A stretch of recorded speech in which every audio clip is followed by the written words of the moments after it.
33 Half Moon came out of South Africa and was a radio sensation in its day. Assignments Unlimited was the name of the private investigator firm in this airwaves success.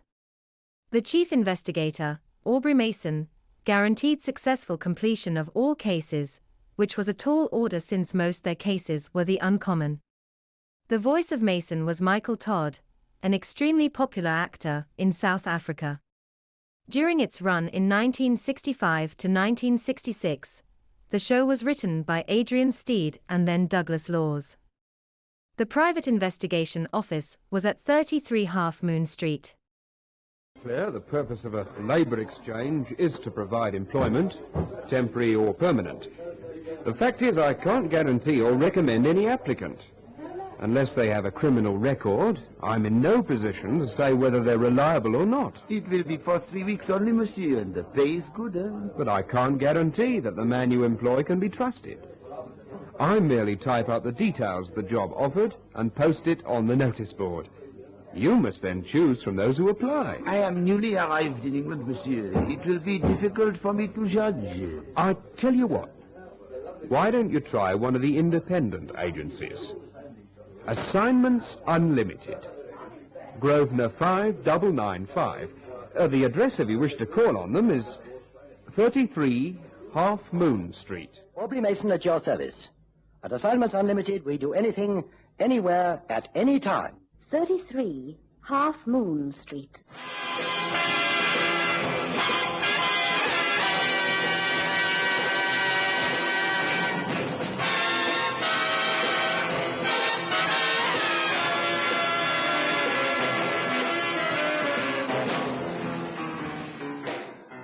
Chips for the fishmonger.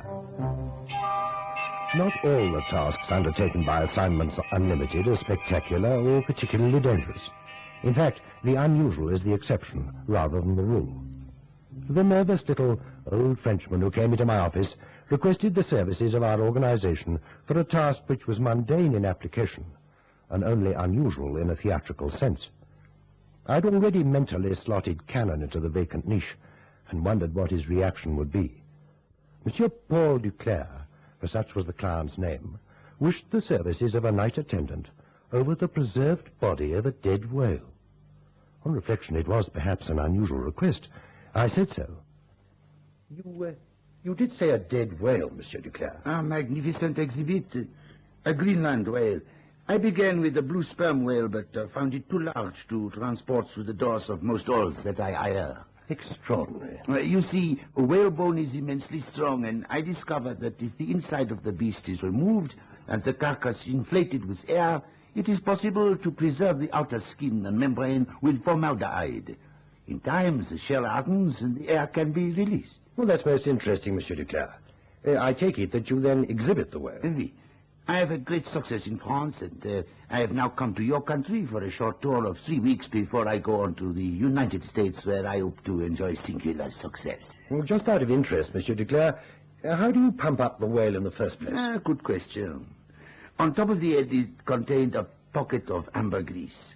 This has a high commercial value, and when removed, leaves a small funnel leading to the interior of the beast. Into this, a hose is connected, and voila! But don't you have to make a cut in the thing to clean it? Oh, no, that is done through the mouth.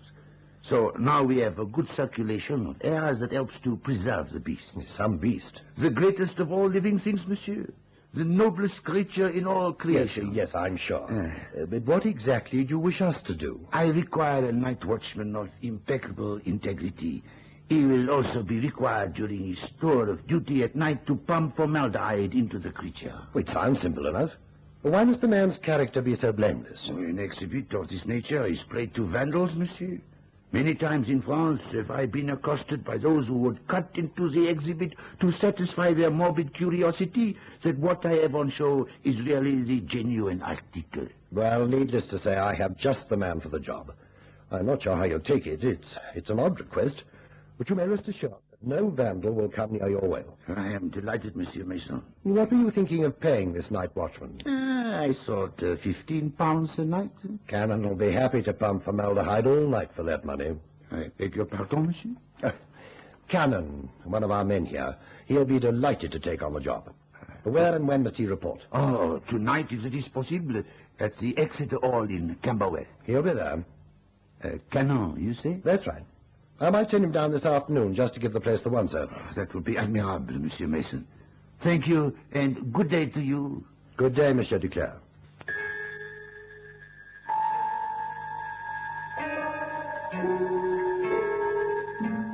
Whatever the peculiarities of our profession, we never refer to any task as an odd job. We try to avoid weeding gardens wherever possible. But our boast is that we'll tackle anything. And it was to Cannon's sense of professional duty that I appealed when he came into my office. He left for Camberwell at 3:30, and I sensed that our relationship had become a little strained. An hour later, he reported back by telephone. Assignments unlimited. You can say that again. Oh, hello, Cannon. How are you making out? Well, I've met the Gull's answer to Moby Dick, and I've had 5 minutes instruction on the formaldehyde pump. Good. Is it a real well? Are you kidding? The caretaker's cat's had a brainstorm. It's just my luck to get a job playing nursemaid to an oversized kipper. Oh, it's only for 3 weeks, Cannon. You're part of show business. Yeah, and everybody's having a whale of a time. That was corny. Remember what Duclair said about vandalism? It's on the cards that the Camberwell boys might take it into their heads to carve out his exhibit. Well, if they do, it'll provide a light relief from the formaldehyde pump. Now, one thing about this guy Duclair, though, he's got a sense of humor. He slipped me a tip when I arrived. Good for him. What was it? A fin.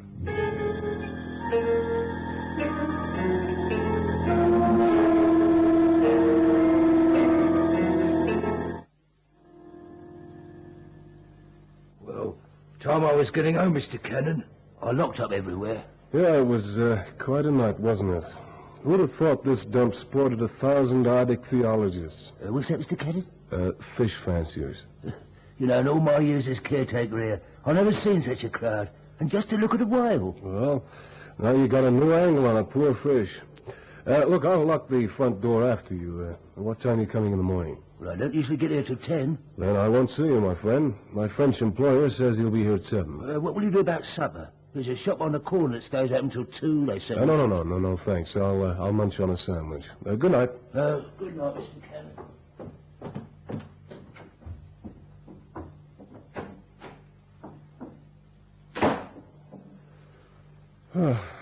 Well, I guess I'll get out the formaldehyde pump, and then I can settle down with a magazine. I would have thought a guy could make money out of a dead whale. But this operator coins it. 2,000 times 2 shillings. Oh, boy. Well, Moby, here comes your first shot.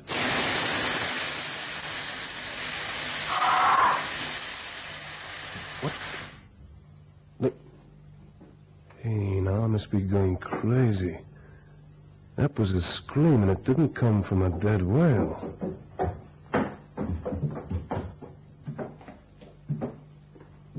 No. Doors all locked. There's nobody in the rafters. Well, I didn't imagine that. I don't believe in ghosts, but there's nobody here. Hey, wait a minute. What did Duclair say about the hollow inside of this whale? So somebody's being smart in Camberwell. Okay. Flashlight. The mouth, he said.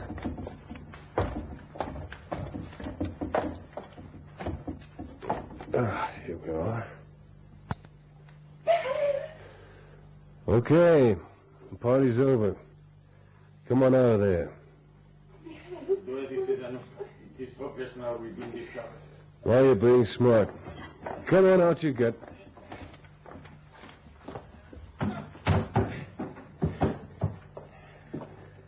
Well, now give.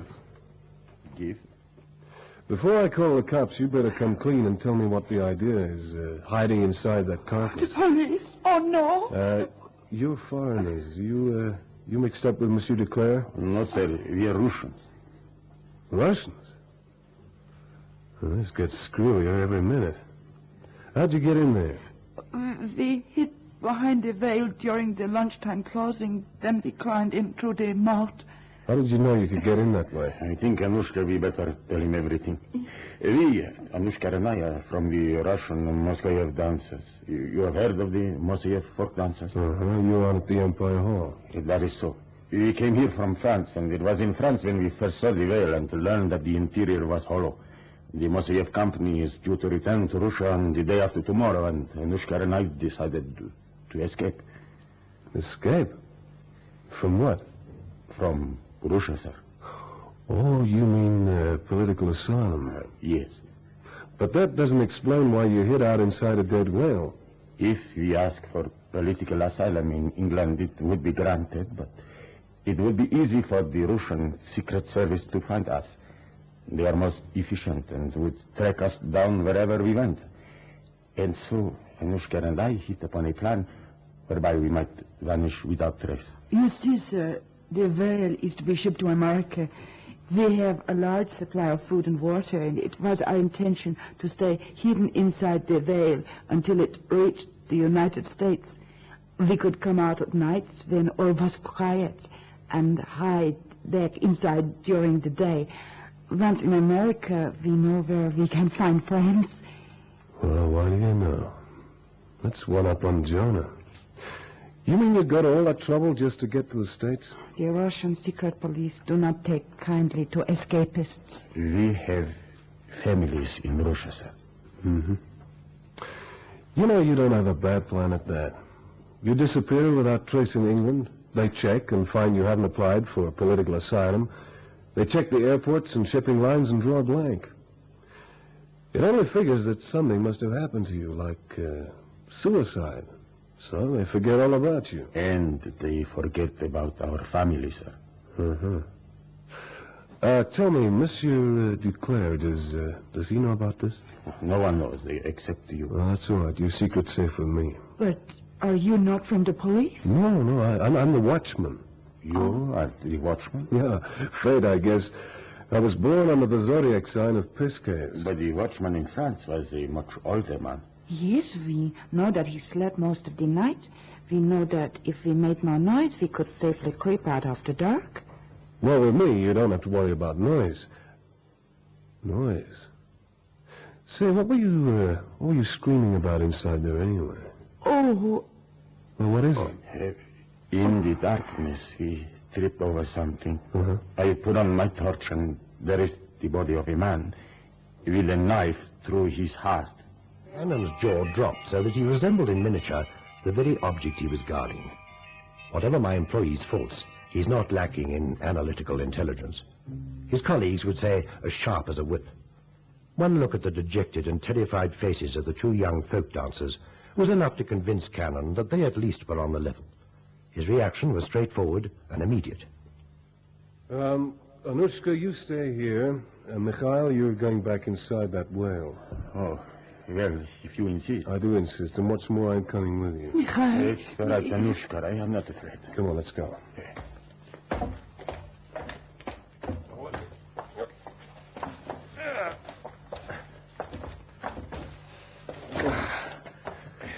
Yeah. Now then, put on the flashlight. Now, where is it? Right there. As you said, a knife through the heart. Do you know this man? I think I have seen him somewhere. I cannot be sure. Well, have a good look. The formaldehyde must have seeped into him. He's well preserved. How long do you think he's been there? Well, should I know? You only stumble on him by accident. The way he's preserved, he could have been there months. Okay, let's get out of this mausoleum. It gives me the creeps. Are you just going to leave the body there? Sure. In this country, in cases of murder, the body's left where it's found, untouched, so as not to hamper the work of the police. Oh. Here we go. You first. What? Okay, now me.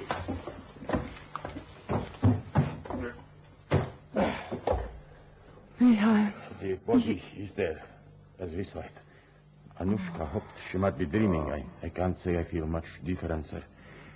This is the end for us. No. Come on, cheer up. It might be the beginning. When the police come, they will hold us as witnesses. Our defection will then be discovered. We will be taken back to Russia. Yeah, that's the point, Mikhail. Corpse in the body of a whale, 2 Russian refugees. Hey, hang on, there's a phone here somewhere. Look, Mikhail, while I telephone, you go back inside there and remove all traces of your presence. Didn't you say that you brought food? Yes. Well, get it out. Make sure there's no traces of your having been in there. If there's the slightest clue to link you with the dead man, you'll wind up here the same as you would in Russia.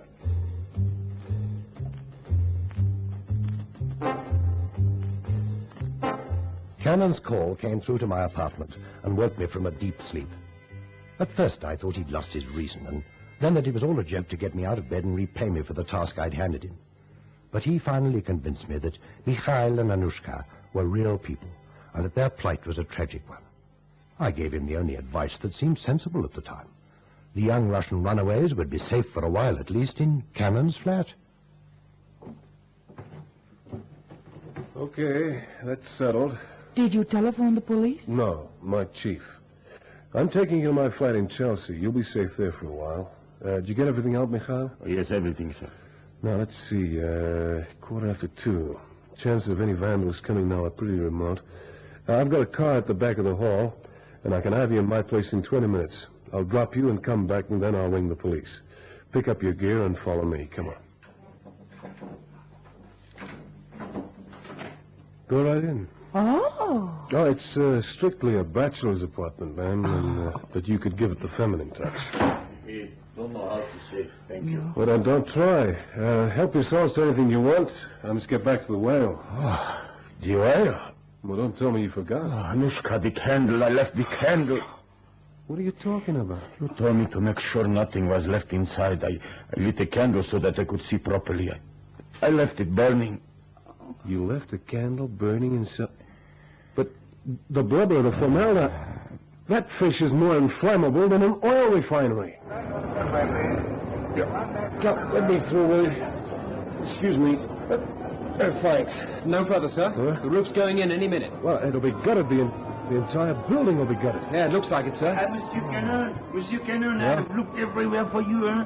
I thought you might still be inside. Monsieur Duclair, well, it looks like my first job as a night watchman got off to a bad start. Oh, do not distress yourself. It was very short, but how did it happen? Well, that's quite a question. I'm not sure. But where were you when it happened? I was having a smoke. Tell me just what you did, Monsieur Cannon. Well, I pumped in the formaldehyde like you showed me, and then I sat down on the bench to have a smoke. Suddenly, the whale started to smoke, too. You know what I mean? Yes, a stroke of luck. Luck? The whale is in short, as I said. I do not regret losing it. But it's burned down the entire hall. The place is a raging inferno. There'll be nothing left. No, nothing left. Absolutely nothing. And, that's about everything, Chief. Now, what makes you so suspicious of Monsieur Duclair? I don't know. It's maybe the way he looked at that fire. He was enjoying it. Seemed like he was hoping the thing would be destroyed. Oh, it might just have been the excitement. The entire building was razed to the ground. There's nothing but a heap of ashes. Well, don't you see? That body inside the whale was reduced to a heap of ashes, too. Whoever that guy was, he wound up in his own crematorium. Yes, I checked on the Russian dancers. They're officially listed as missing. Mark you, that doesn't mean they weren't responsible for the killing. We've no idea who that man might have been, and now it seems we'll never know. Just supposing he was an official of the Russian secret police. Yeah, sure. Well, I'm going to cry about that. Oh, that's not the point. This is England. Well, then no one has the right to take another man's life. Okay, Chief, thanks for the moral lecture. I'm serious. If those 2 youngsters did kill a man from the Russian police, then they must be handed over to the authorities. Well, you're right, of course, as always. But how are we going to prove who he was? How can we even prove that there was a man in there in the first place? There's nothing left, not a single solitary thing. Yes? Monsieur Duclair to see you, sir. I'll send him in, please. No. What do you suppose he wants? Well, he won't have come to congratulate us on our efficiency as night watchman. Bonjour, Monsieur Mason.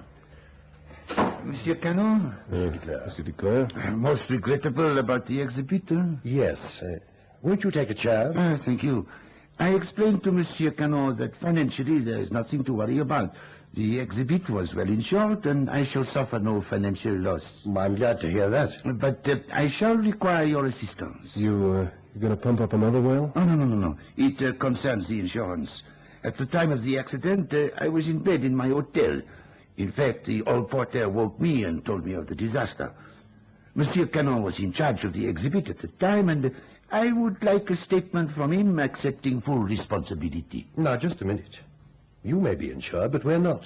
If you read your contract, you'll find the indemnity clause in case of accident. Oh, it is not that, monsieur. I require a letter only to show that the exhibit was destroyed by accident. To please the insurance company, you understand, huh? Yes, I do. Of course, I would pay for the service. When do you want the letter, Monsieur Duclair? I would like to get it off to France as soon as possible. It will save me the journey over there. If the insurance company is satisfied, they will pay out through their London office. I'll get onto it right away, monsieur. This afternoon? Ah, perfect. Thank you. Well, good day, gentlemen. Goodbye, Mr. Bye, Duclair. Monsieur Duclair. You know, Chief, something about that whale smells awful fishy. Perhaps. But I wonder why he doesn't just hop over the channel and collect the insurance money. Maybe he doesn't want to show his face in France. Show his face? Cannon, I wonder. Chief, I don't like that look. Are the Russian runaways still in your flat? Where else? You're sure no one's seen them? Certain. I can't stall the cleaner forever, but he's been stalled before. For a different reason, naturally. I can guess what it is. I want to have a talk to them.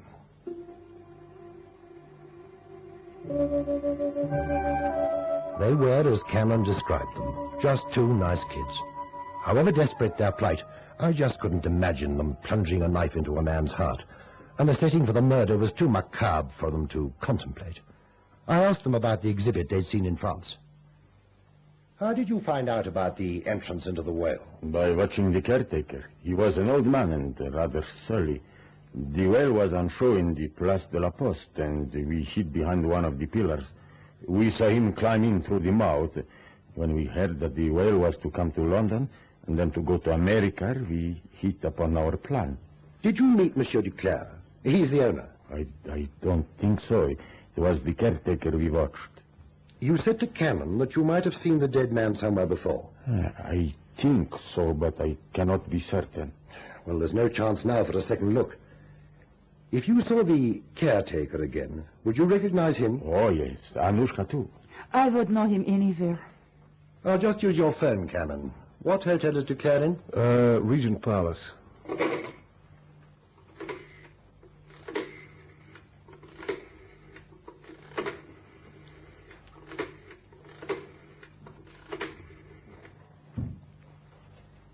Good morning. Oh, I'd like to speak to Monsieur Duclair, please. Thank you. I'm going to invite him to the office early. I want Mikhail and Anushka hidden in the inner office where they can see him. Hello? Oh, Monsieur Duclair. Oh, this is Mason, Assignments Unlimited. Yes, I've nearly finished it.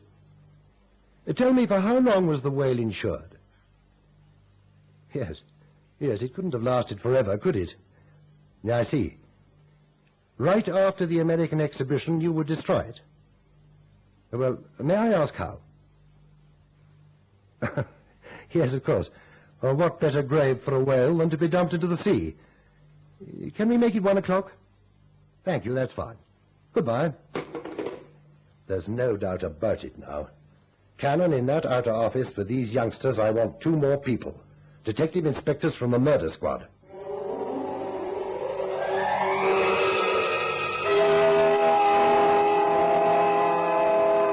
The stage was set for Monsieur Duclair's arrival.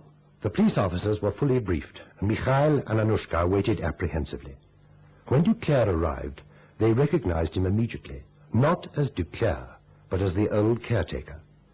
Publicity photographs of the real Duclair were immediately seen to be those of the dead man and the whale.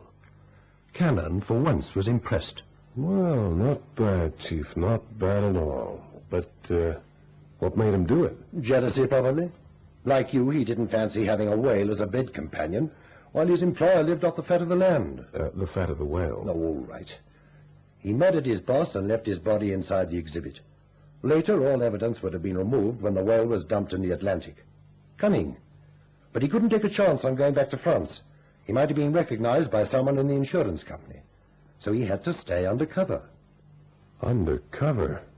That reminds me, 2 Russian dancers have to be smuggled into the States somehow. Funny you should mention that. I was just about to brief you on your next assignment. Oh, no. Well, there you are. That's how the fishmonger had his chips.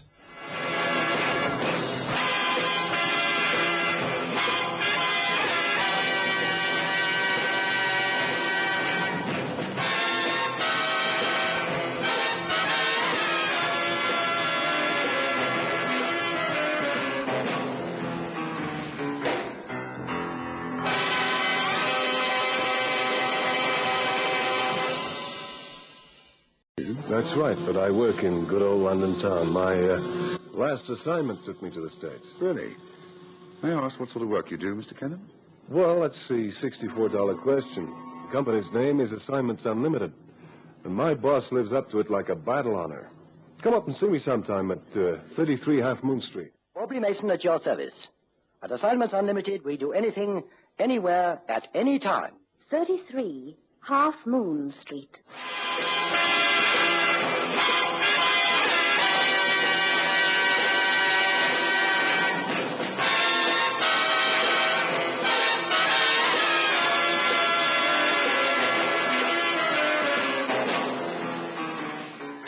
I have a file in front of me. On the front cover is boldly typed, "A kitten for Mr. Katz." To say that Mr. Benjamin Katz paid us a visit at 33 Half Moon Street would not be strictly accurate. He descended on our peace and quiet in this backwater like a clap of thunder. Mr. Katz was a man of few words, but he had a lot to say. It's part of the routine at Assignments Unlimited that I lend a patient and attentive ear. I'm in the theatrical profession, Mr. Mason, casting mainly. Got quite a few things on the go at the moment. Theater's having a boom, vaudeville's on the way back, television, radio, motion pictures, other films, you know. Yeah, I know. Yeah, well, it keeps me on the go all the time. Never have a chance to sit still for a moment. I'm here today, and tomorrow I'll be in the Midlands. After that, over to Italy to shoot a scene of a girl on the beach bouncing a ball. That's for a TV commercial. Why they have to go all the way to Italy just to get a girl bouncing a ball on a beach beats me. It must be very trying. Oh, but I'll never let it get me down. Get in there and fight, I say. If you don't get the job done, your competitors will get there ahead of you. Romantic game show business. That's what you think. Cutthroat, Mr. Mason. That's the word to really describe it. A knife in the back.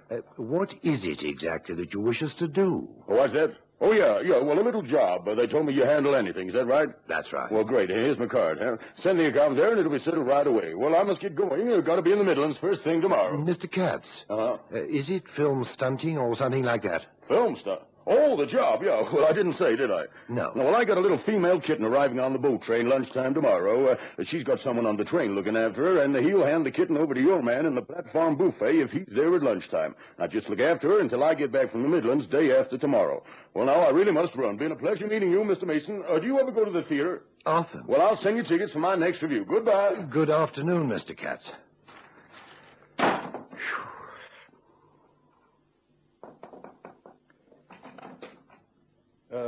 You okay, Chief?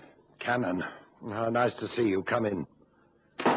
You having trouble with that guy? No, just a client. He's a little exuberant. Well, he must have spent his prenatal days under machine gun fire. How was the trip to Washington? Oh, went off without a hitch. Do I get a furlough? Surely 5 days on the Queen Elizabeth was enough. Yeah, that's what I thought you'd say, so I'm reporting for duty. As it happens, I have a small thing here for tomorrow. The, Mr. Katz, the man who just left? How did you know his name? I looked in the appointments book. He's got a kitten arriving on the boat train at King's Cross tomorrow.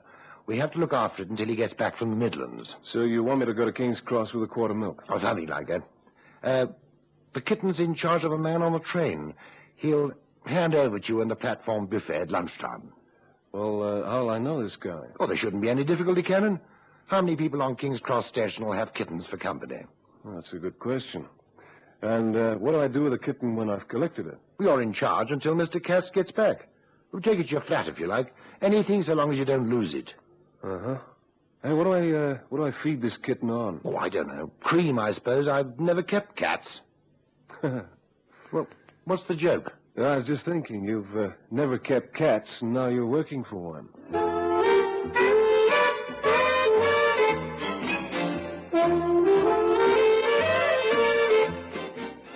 Late the following morning, Cannon, after a short consultation with a pet shop in Charing Cross, left for his assignation with the kitten.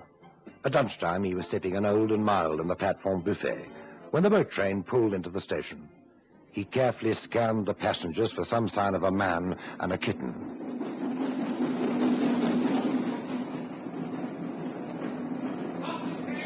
Pardon, monsieur. Are you the gentleman who was sent to meet me? Wow.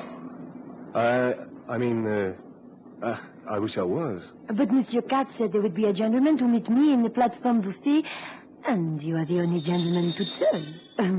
By yourself. Uh-huh. Did you say Mr. Katz? Well, monsieur, he is my agent. But Mr. Katz said I was to meet a kitten. That is what they call me in France, monsieur. My name is Marie Lavour. Oh, Marie Lavour, so you're the kitten I had to meet, huh? Is the idea distasteful to you, monsieur? Distasteful? For once, I've got me an assignment that's the cat's whiskers.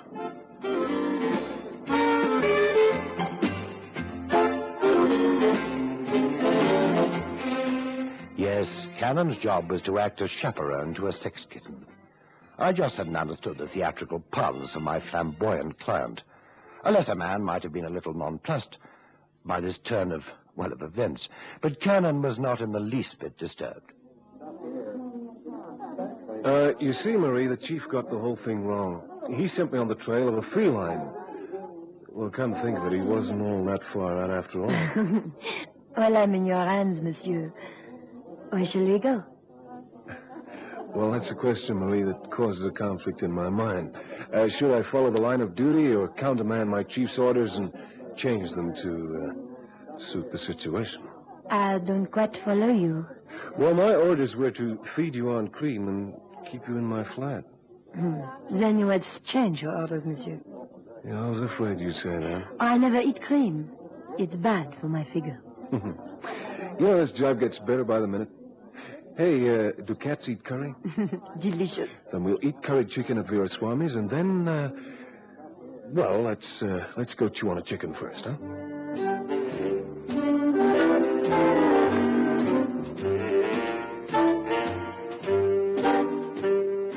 Over the curry, Cannon warmed to his task. The change in diet for his charge had been drastic, but Cannon looked for all the world like a cat at a bowl of cream. This didn't prevent him putting some pertinent questions to the lovely Miss Lavour.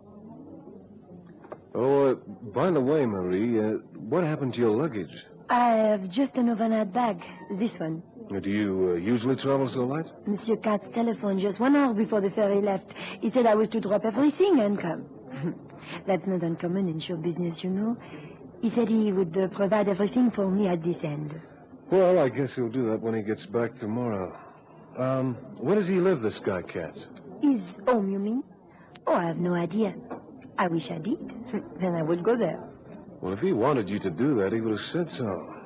Well, maybe Mrs. Katz is in residence, and if she got a look at you, she might get Papa to change his location. Oh, but it will still be a difficult 24 hours for me. Now, how come? I'm hoping for my big break in England.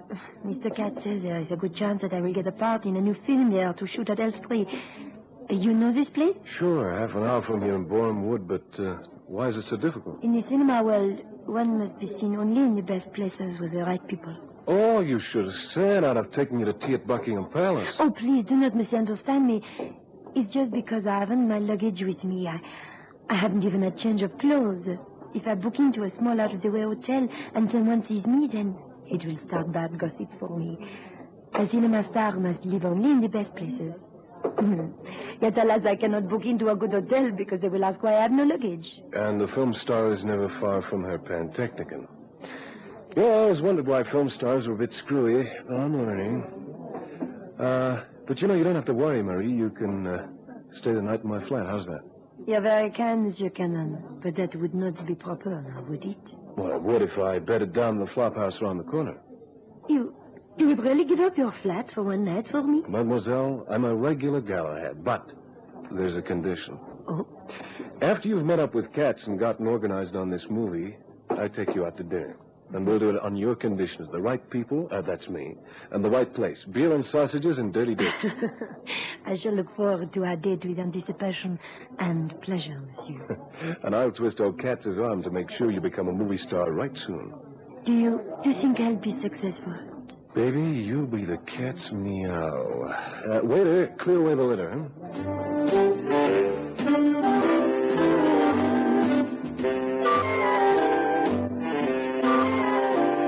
It wasn't until after his lunch at Velaswami's that Cannon reported in. At that time, I had no idea that Mr. Katz's kitten was a lovely girl from France. Cannon, of course, was quick to inform me. So you see, Chief, you got it all wrong. This kitten's a real dish, and our client, Mr. Katz, needs his head read for treating her this way. I don't follow, Cannon. Are you suggesting that he's treated her badly? Landing a potential movie star in London with no gear? You just don't know the business, Chief. But I do know that you all know Rudolph Valentino. Valentino? He went out with Prohibition. Well, I must confess I don't attend the cinema very frequently. However, where is Miss Lavour? In my apartment. What? Yeah, now don't panic. Those were your orders, and I've booked into the hotel around the corner for the night. Well, Cannon, Assignments Unlimited. Oh, that you, Mr. Mason? Speaking? Yes, here. Oh, good afternoon. How are things in the Midlands? Oh, they're fine, just fine. Did you meet the kitten? Yes. One of my men met her and is looking after her. Oh, good. Now, it occurred to me that she won't know where to come to tomorrow. I wondered if your man would bring her out to the Four Swans in Waltham Cross. The Four Swans at Waltham Cross? Yes, certainly. At what time, Mr. Katz? 6 in the evening? I'll see to it. Oh, good man. Now, don't worry about the expenses. I'll see to everything. Goodbye, Mr. Mason. Good day, Mr. Katz. Chief, you got that look again. Miss Baines is off the switchboard. She popped out for a minute and put the line through to this office. Katz rang straight through to me. So? I asked him how things were in the Midlands, and he said fine. But he can't be in the Midlands because he dialed direct. You heard that wasn't a trunk call. Mr. Katz is right here in London. That's odd, Cannon. I wonder why he told me a deliberate lie. If Mr. Katz was in London, then why did he wish an escort for Miss Lavour? And if she knew that he was in London, then she'd made an awful fool of Cannon. For all his ponderous bulk, Cannon is agile of mind and body. To coin a Cannon phrase, he'd gotten the message. Mm-hmm. Let me have the phone, Chief. Q.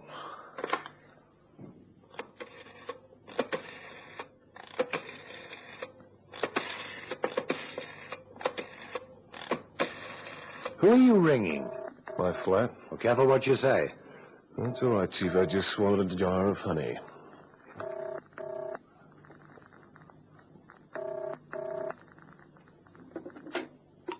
Hello? Hello. Who is speaking, please? It's me, Cannon. Everything all right? Oh, I was in the bar. Oh, sorry. Oh, that's all right. It's nice to hear your voice. Just thought I'd ring to check that you're okay. Oh, you're very kind, Monsieur Cannon. Now, you get back to that bath before you drip all over my Persian carpet. Is it Persian? Well, the guy Marks and Spencer's bargain basement said it was. What time will you be home? Oh, about an hour or so. Oh, by the way, Mr. Katz rang. Oh, he's back in town? No, he's still up north. He wanted to know if you were okay. And I am, thanks to you. Now, that's what I told him. Now, look, if I'm late, you can play solitaire. There's a deck of cards in the bureau. I'll cook you some dinner. How's that? Great. Be seeing you, kitten. Au revoir, Monsieur Cannon. Well? Well, I don't know. She's an actress. Could mean a lot or nothing. Hey, Chief, where does this guy Katz hang out? Oh, here's his card. Mm-hmm. See anything odd about it? Well, no phone number, just the address. And for a theatrical agent, that's decidedly odd. I didn't bother to look at it closely before. I simply shoved it in the drawer of the desk. 17A Warder Street. Well, do I take the tube or a taxi? Oh, I think this warrants a taxi. But don't forget he's never met you, and he doesn't know that you were assigned to the job of meeting Miss Lavour. Unless she rang and told him. Well, there's no telephone. Check. Okay, I'll be 30 minutes. And if I find what I think I'll find, Mr. Katz the fur's gonna fly.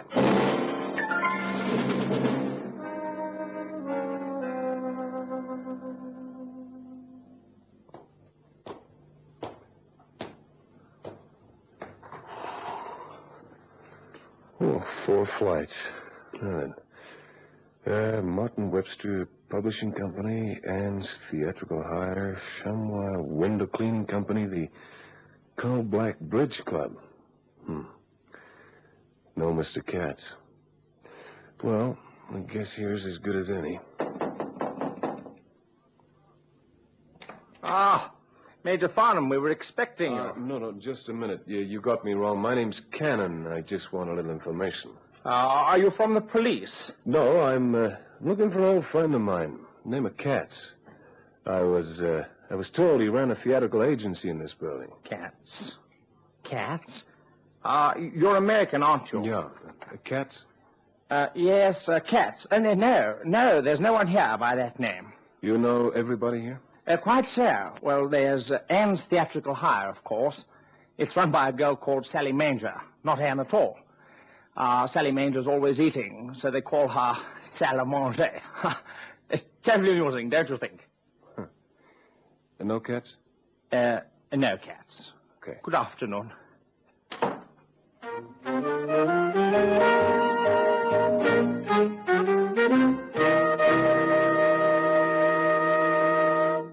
No Katz. Not even on the rooftops. Chief, we've been taken. It looks like it. So what do we do? Technically, we have a case for fraud, of course. You mean the cops? We'd be entitled to lay our predicament before the law. It's obvious that Katz never intended to pay for our services rendered. I'm not sure that I'd welcome the publicity, though. And then there's the girl. Yeah, the girl. What about her? From your telephone conversation, she's probably toasting you a tasty frog's leg over your gas ring.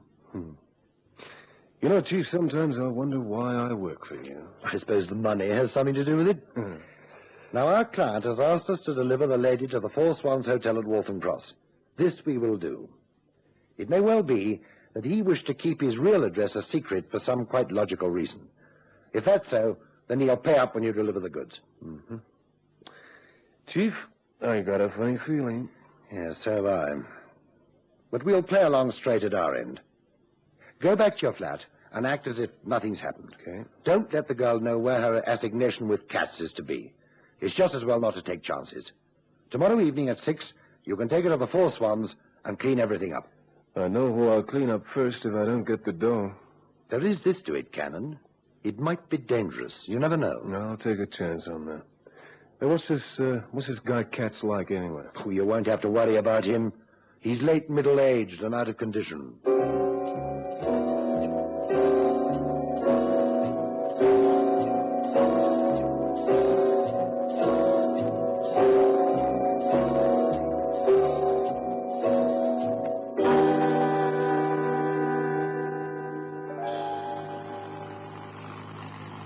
Why won't you tell me where we're going?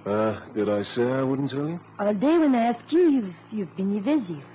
Well, the fact is, Mr. Katz said to take you to the Four Swans Hotel in Waltham Cross. I couldn't ring him back to check because he was out of town. Now, you see, the Four Swans is really in Eleanor Cross. The two places are a stone's throw away, but, well, I thought I'd make sure first. Is this the way to the cinema studio? No, it's the way to the north, the Great North Road. It leads to the Midlands. You know, where Mr. Katz has been all this time? Well, this is it. I'll just turn the corner and park.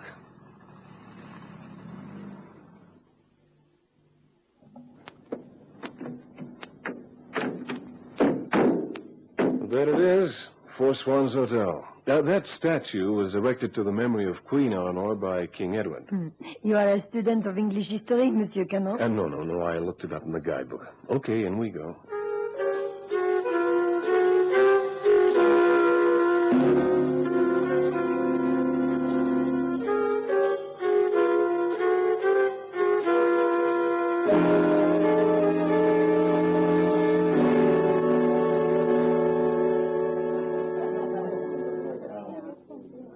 Well, see anybody you know? Maria, I'm so glad to see you. My most humble apologies for not being at the station to meet you. I was well looked after, Monsieur Katz, by this gentleman. Oh, you must be from Assignments Unlimited. That's right.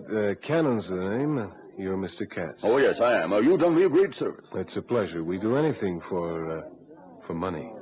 Oh, yes, your fee. Now, are you empowered to accept it? That's right. Well, excellent. Now, if you'll just settle down here, order yourself a drink while I show Miss LaVour to her room, I'll come right down and fix up about your fee. All right? Okay. Well, this way, then, Marie. Thank you for everything, Monsieur Cannon. And I shall not forget our date. You know how to keep in touch. Don't ring you, you ring us. Huh? I will. Au revoir, Monsieur Cannon. Be seeing you, kitten. Well, Maria, now, did you have a good trip? Oh, I was in the woods end. Hey, waiter. Yes, sir? Where does the door at the back of the hotel lead to? Oh, it's the car park, sir. Yeah, that's all I wanted to know. Here. Cool. Blimey. A quid.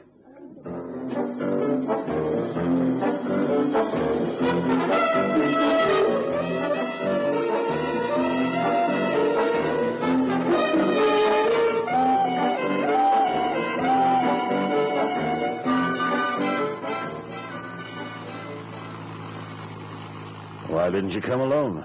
That man might have caused some embarrassment. I couldn't get him to tell me where you'd arranged the meeting. He looks an ugly customer. He's quite harmless. Very sweet. Did you ask him where we were to meet? Of course. He didn't tell me because you said Waltham Cross instead of Eleanor Cross. They have a reputation, his company. He did not want to make a mistake. Well, he's made one now, the poor boob. I wonder how long he'll sit in that lounge waiting for me to come back. It might have been wise to pay him. Well, the less he sees of me, the better. I know these chaps. They've noses like Pinocchio and ask a lot of awkward questions. What's the matter? A car behind us is about to pass. It's the same car that brought me. It's Cannon. Cannon is behind the wheel. It's forcing me off the road. Stop! Stop forever! Oh, get over, you fool! Get over! Oh, pull into the side, please, please! Go to the devil! You'll crash! You'll crash!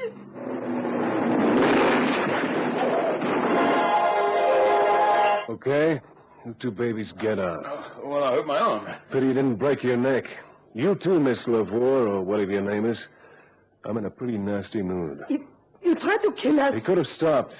Okay, hand over that traveling bag. No. Miss LaVour, I'm not in the habit of pushing women around, but if you don't give it to me, I'm going to take it. No, it's all a mistake. I'll pay you. I forgot in the hotel. There was so much on my mind, but, well, you can always come to the office to collect your money. I already tried that. And if you've got what I think you've got, your next office will be a cell in Dartmoor. Now, give me that.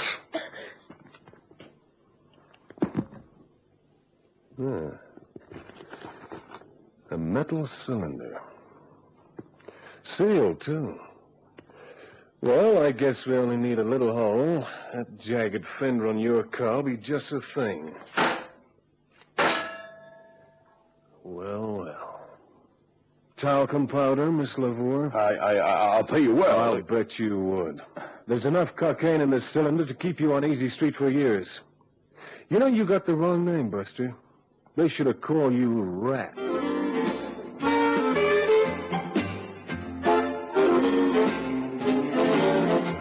Can be no doubt that Katz had spoiled his ship for a ha'porth of tar. If he'd paid Cannon in the Four Swans Hotel, we'd have left it at that and put down the false visiting card to eccentricity. As it turned out, it was a profitless task, and I lost Cannon for 4 days at the trial. The narcotics people were onto Mr. Katz, and that day at King's Cross they mingled with the crowd watching for him. He knew this, and realized that the moment Marie LaVour made contact with him, they'd both be arrested with disastrous consequences. It was a good plan to have someone from Assignments Unlimited meet the lady.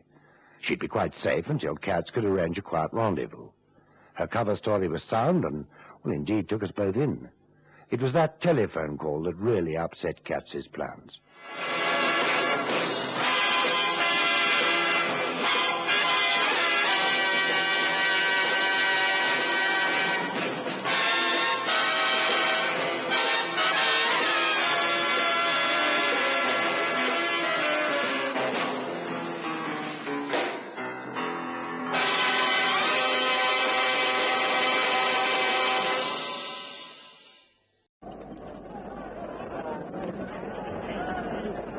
Well, you gotta admit the boy's game. He won't last around that. This Jamaican boy's as hard as nails.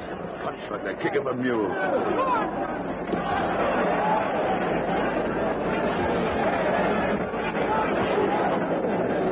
There, what I tell you. The referee stopped the fight. Well, it was fair.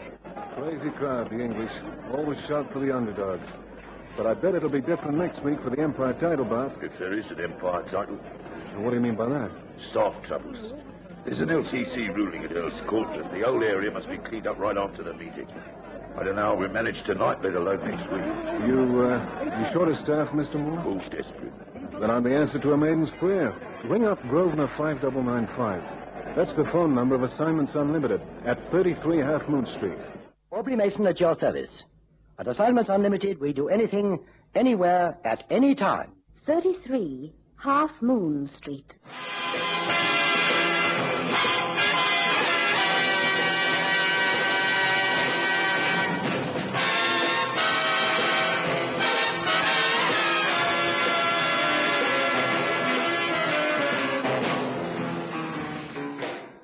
Cannon is really a quiet sort of chap with a plebeian taste for football, boxing, and Wild West pictures.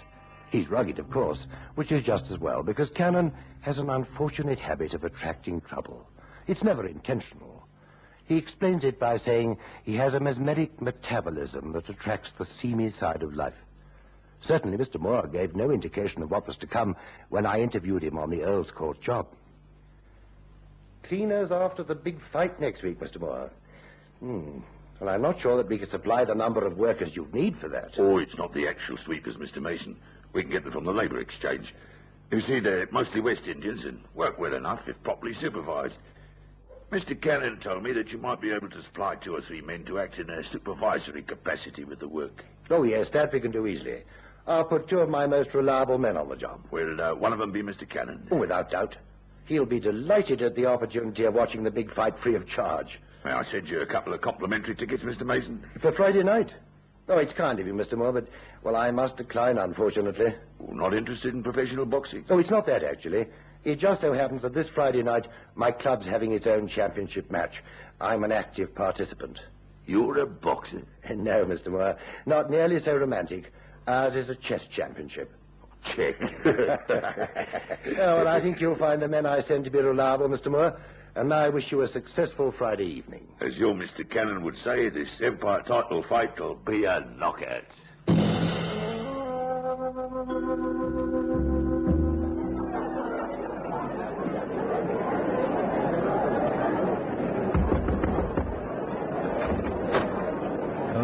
Hi. Any objections if I park in the booth here for the fight? Well, that depends. Are you an American? New York. You? Milwaukee. Well, regulations state only members of the staff are allowed in here.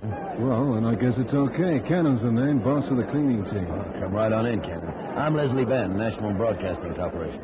Well, what do you know? You making the fight commentary? That's right. The New York Board of Control recognizes this Empire fight as a world eliminator, hence the broadcast to the States. Now, if you sit quietly in the corner, nobody's going to say a word. But I said quietly and no bad words. Oh, my old mammy sent me to Sunday school every week. Stand by, Mr. Benn. You're hooked up in 10 seconds from now. Here we go. Give me full sound in number 4 booth.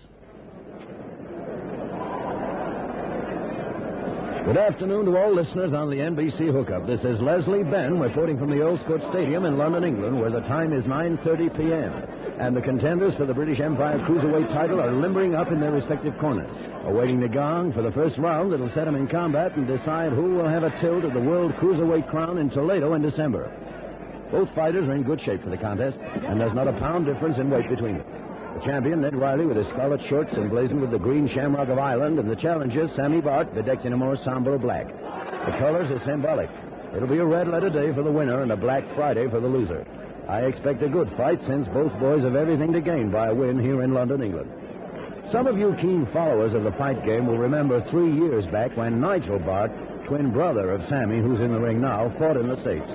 A larceny charge ended Nigel's career, but his twin brother has stepped right into his shoes to challenge the champion tonight. And there goes the bell for the first round. They meet in the center of the ring, both fighters summing each other up. Riley has a 3-day crop of whiskers on his chin, a snarl on his face. Bart's cool, imperturbable, and large, rosy tin ear, the hallmark of his profession, on an otherwise unmarked face. Riley leads with the left. Bart brushes it aside, sidesteps neatly, As he turns that great cauliflower ear, stands up like the plumed helm of Navarre. And suddenly the tempo's changed. Bart comes storming in like a flashing light. A left, another left, and a mighty chopping right that's got Riley reeling, and the crowd's going berserk. Oh, this is a Sammy Bart we've never seen before. He comes in again and slams home that left and a right and another left and a right that chops down Riley like a meat axe. He's down, Riley's down. Rest running. 3, 4. Oh, he's up at 4, but boy, his face looks like he's dived head first into a cement mixer. And Riley's down again, and he's down again. Oh, the crowd's going wild. The atmosphere is trembling. He could cut jigsaw puzzles out of it. 4, 5. The champion's game. He wants to get up, but the ref's insisting on the compulsory count of 8 after a second knockdown. And he's up, swaying on his feet as the challenger comes storming in, and it's a left, and over comes that right to chop down the champ. He's down, Riley's down, and he'll put it up this time. 60 seconds by my count, and I'm the world champion of the British Empire. Taylor Temple, the world champion, was here to watch this fight tonight, and it's not going to be a buggy ride when he meets Sammy Bart in December. Sammy Bart, the new cruiserweight champion. Check. Your rook, Sir Thomas. I think you've got me, Mason. Check and mate. Thank you, Sir Thomas. I don't know how you do it, Mason. You're a fighter, all right. Oh, it's the bulldog spirit, sir. Excuse me, sir. Is the game concluded? Yes, Crawley. Another chess championship out of the way until next year. May I inquire who won, Sir Thomas? You may indeed, Crawley. Mr. Mason, undefeatable. The most rugged fighter in the kingdom. Then you will be able to answer the telephone, Mr. Mason. Telephone? What at this hour? Who is it? American intonation in the voice, Mr. Mason. Oh, I know who it is, Crawley. Shall I plug in the extension, Mr. Mason? If you will. Well, I think this calls for a celebration. A bottle of port. Any dissenters? Capital. Well, let's leave Mason to his telephone conversation and appoint Crawley potman. Thank you. Hello? Oh, is that you, Cannon? Hello to you all. This is hot news straight from the cannon's mouth. Cannon, are you drunk? No, I'm quite sober, Chief. I have watched a big fight from a broadcasting booth and seen the great Leslie Benn in action. Oh, good show. Did he win? I mean, this Leslie Benn? No. Leslie Benn was the commentator. The protagonists were Ned Riley and Sammy Bart. Bart won and our job's completed. Already? But I thought you wouldn't be through until 1 in the morning. Well, the fight lasted 1 minute. 60 seconds. What a challenge and what a champion. Cannon, look. If ever we get a job calling for a boxing commentator, our seat's passed on to you. But right now we have a little celebration going on in the club, so if you don't mind... Say, that's right. I forgot. You were playing in the chess championship tonight. How did it go, Chief? Extremely well, thank you, Cannon. No, what I mean is who won? Well, I did, actually. Now, I must say No, tonight... hang on, Chief. Look, I gotta see you tonight. Trouble? Maybe. Well, what is it? Well, one of the Jamaican cleaners found a small parcel wrapped in brown paper under the ring in Sammy Bart's corner. It's addressed to Bart. Well, then why don't you give it to him? There's a stain in one corner where something has seeped through. Yes? You guessed it, Chief. It's blood.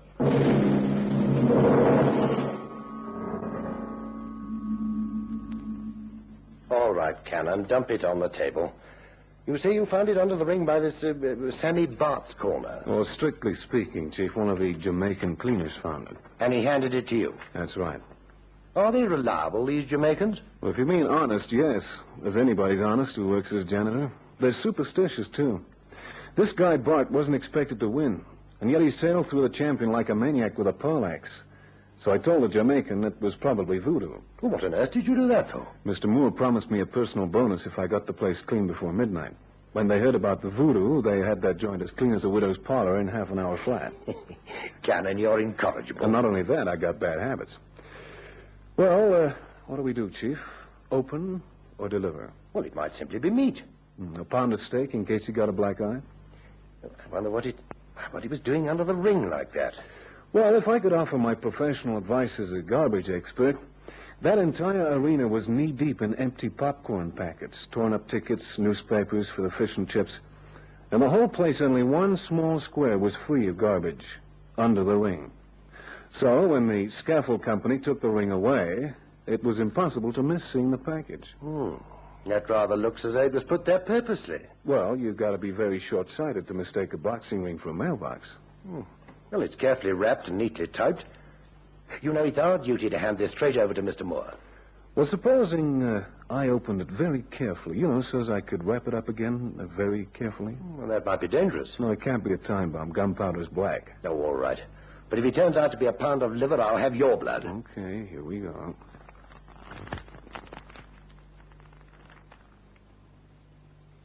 Wow. Maybe it was voodoo after all. Cannon. That's an ear. A human ear.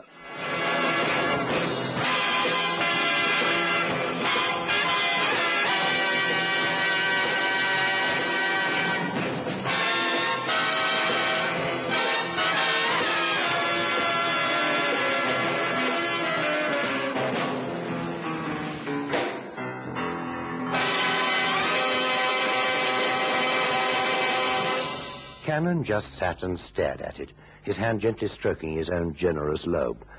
And then it occurred to me that this was a very large ear, severed sharply but crudely from its owner's head. What could it mean? I glanced inquiringly at Cannon. Well, that's new. Maybe a day old. Yes, I was thinking the same thing. Well, who can he belong to? Well, search me. Maybe we got a modern Van Gogh running loose in London. Van Gogh was an artist. Anyway, he cut off his ear to send to his lady love. Well, it could be in reverse. A lot of these dames go dizzy over prize fighters. A girl's ear? Look at the size of it. Well, somebody's ears were burning last night for sure. Another facetious remark like that from you, and I'll put a flea in your ear. Okay, Chief, okay. Now, look, my mind's made up. In the morning, I'm going to ring Mr. Moore and tell him exactly what's happened. Then it's up to him to take any action he thinks necessary. Okay, that's the end of the cleaning contract. What do you mean? Well, Mr. Moore is so pleased with the job we did tonight, he's coming round here in the morning to offer us a regular contract at his big fight promotions. So? And one of the rules is that all lost property is deposited with the man in the box office. That's why he wants supervisors. Once he knows that we removed this parcel from the arena and open it, you get what I mean, Chief? I don't like it, Cannon. The police should be informed. Well, there's no law against cutting off your ear. I mean, legally it's like cutting toenails. So, some nut cuts off his ear and sent it to the challenger, Sammy Bart. It's a man's ear, and a big one at that. How do we know why he did it? Oh, all right, but, well, what do we do with it? I say we're morally obliged to take it round to the police station, even if we do lose the cleaner's contract. No sense in cutting off your nose to spite your face. Cannon. Sorry, Chief. Now, look, let me wrap it up again and take it round to Sammy Bart first thing. Oh, all right, you win. But I don't like it. I don't like it at all, Cannon. What on earth will Mr. Bart say when he opens it? Sammy Bart is the Empire champion, and he comes from London, so he'll probably say... Yes? What's this here?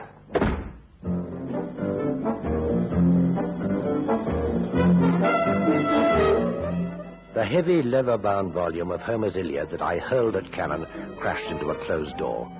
In a way, I was glad that he brought the grisly parcel back to the office. I know very little about prize fighters, but I reasoned that Mr. Bart, having won his contest, would be feeling a little like myself.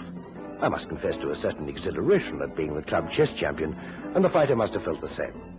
That parcel, if delivered on the night of his victory, would most certainly have ruined his great moment. But in one thing, Cannon was wrong. Sammy Bart might be a prize fighter from London, but his speech was impeccable. Come in, Mr. Cannon.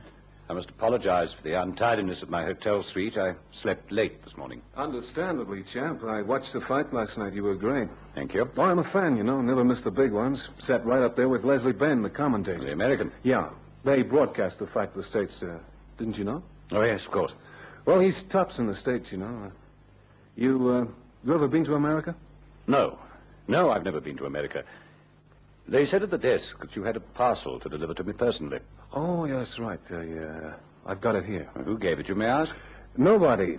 You see, I was in charge of the cleaners at the stadium, and one of the workers found this under the ring by your corner. It's addressed to you, so I thought I'd bring it round personally. Well, that was very kind of you. If you wait a minute, I'll see that you're suitably rewarded. No, that's okay. It's just part of my job. Well, I've got to get back, so if you'll excuse me... I wouldn't hear of it. Sit down, Mr. Cannon. Well, you see, Sit down. Okay.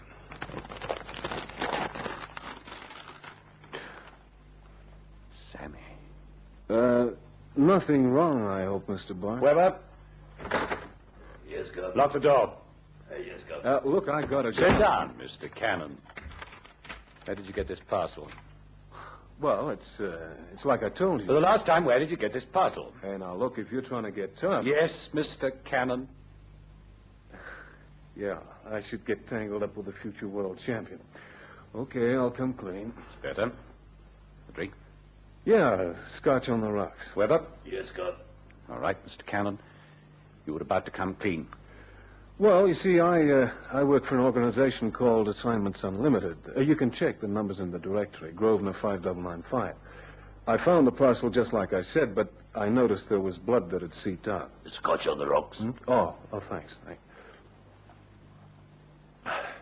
So I took it back to the office and opened it up to have a look. Well, the boss and me, well, we decided the best thing to do was to deliver it here this morning. What else could you have done with it? Well, the chief wanted me to deliver it to the police. Have you any idea where this might have come from? Well, I figured it was some kind of nuts. All right, Weber. Now, Mr. Cannon, having delivered your strange parcel, what do you expect me to do with it? Take it to the cops, I guess. Yes, that would be the logical thing. Or throw it away. Forget the whole incident. Yeah, that's what I'd do. No sense in keeping it. Forget all about it. That'd be hard for you, Mr. Cannon. I imagine your experience would make a good talking point in the pub. That I found an ear in a box and delivered it to the future world champion? You want to have me thrown out of every bar in town?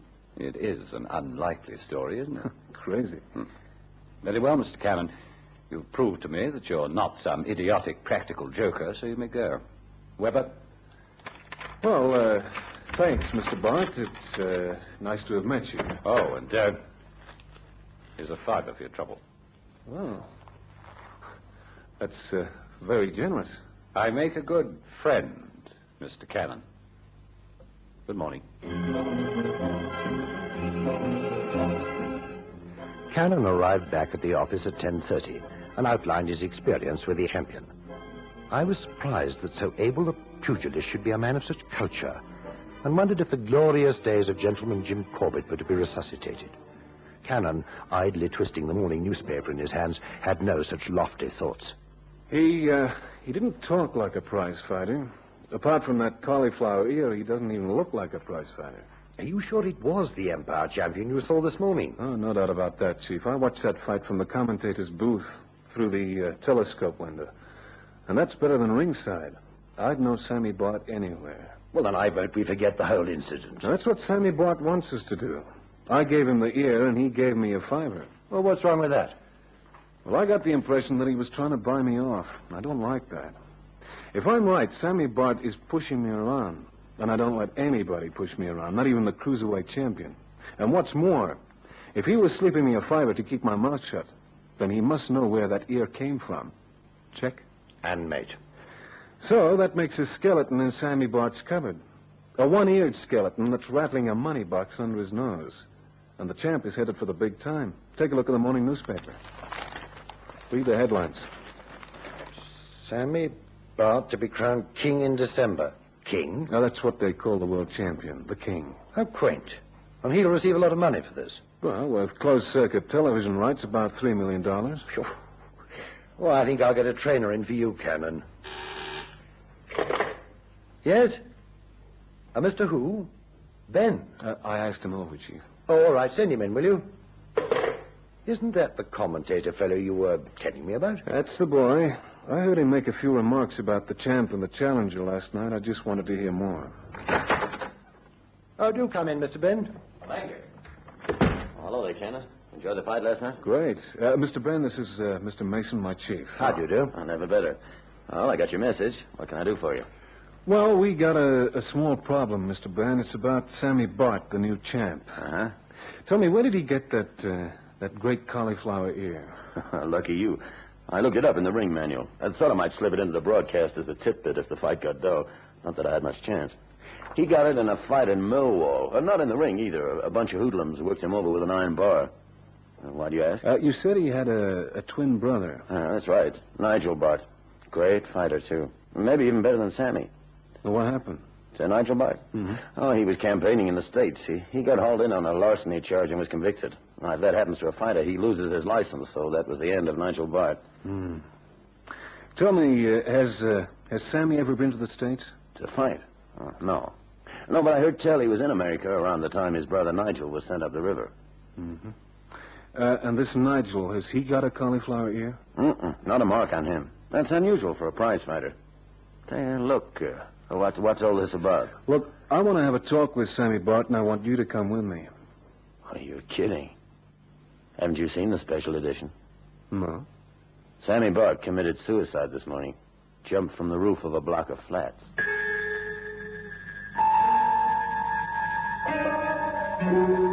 And so it seemed that we should never know the solution to the mystery of the ear. There it was in the newspaper. Sammy Bart, suicide. Complete and final. And then the telephone rang. Assignments Unlimited. Is that Mr. Mason? Speaking. Is there a Mr. Cannon with you? Yes, he's one of my operators. He's with me at the moment, as a matter of fact. Would you like to speak to him? No, not now. I'd like to talk to you both in, say, half an hour. But I must stress that our conversation be in the privacy of your office and completely confidential. Well, of course. May I ask who's calling? Your Mr. Cannon will know me. We had a little chat earlier this morning.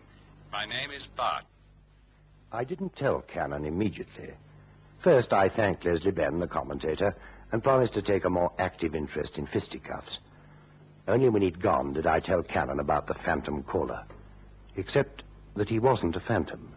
He arrived on schedule, a magnificent specimen of manhood, vibrant and very much alive. He addressed one remark to Cannon, who answered with a grunt, and then we let him have his head. I apologize for my rather high-handed treatment of you this morning, Mr. Cannon. You'll notice that I no longer have a cauliflower ear. Yeah. I came to you because my brother's death this morning closes a tragic chapter in our family life. I had to speak to you because Sammy died during the time you were in my hotel suite.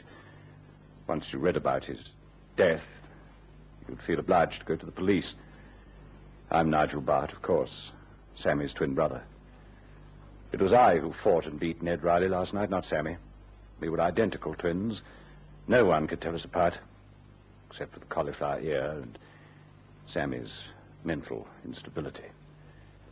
The ear you saw on me last night was fabricated from rubber and glued over my own. It was one reason why I had to finish the fight quickly. A blow from Ned might have dislodged it. And my brother Sammy went downhill when our father died. Kept bad company, seldom out of trouble. I did all I could, but it was one battle I didn't win. I'd gladly have lost all the others, but it wasn't to be. I took him to the United States with me, hoping that a new environment might change him. But he was caught by the police, charged with larceny. And that was before his brush with the Millwall gang that damaged his ear.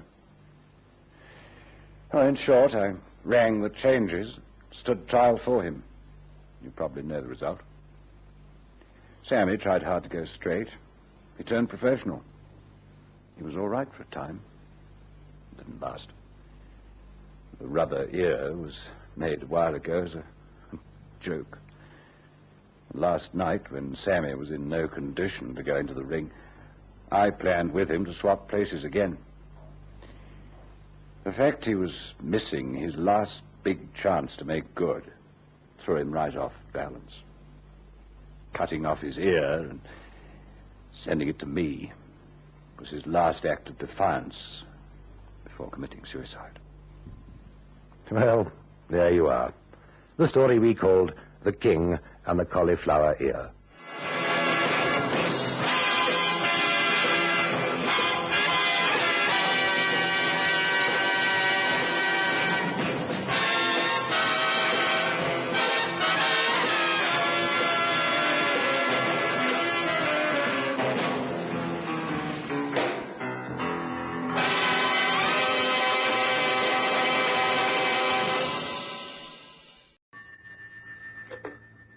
Assignments Unlimited.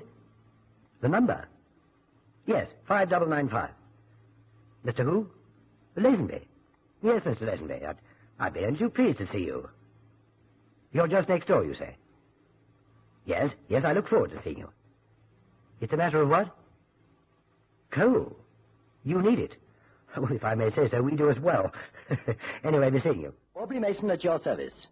At Assignments Unlimited, we do anything, anywhere, at any time. 33 Half Moon Street.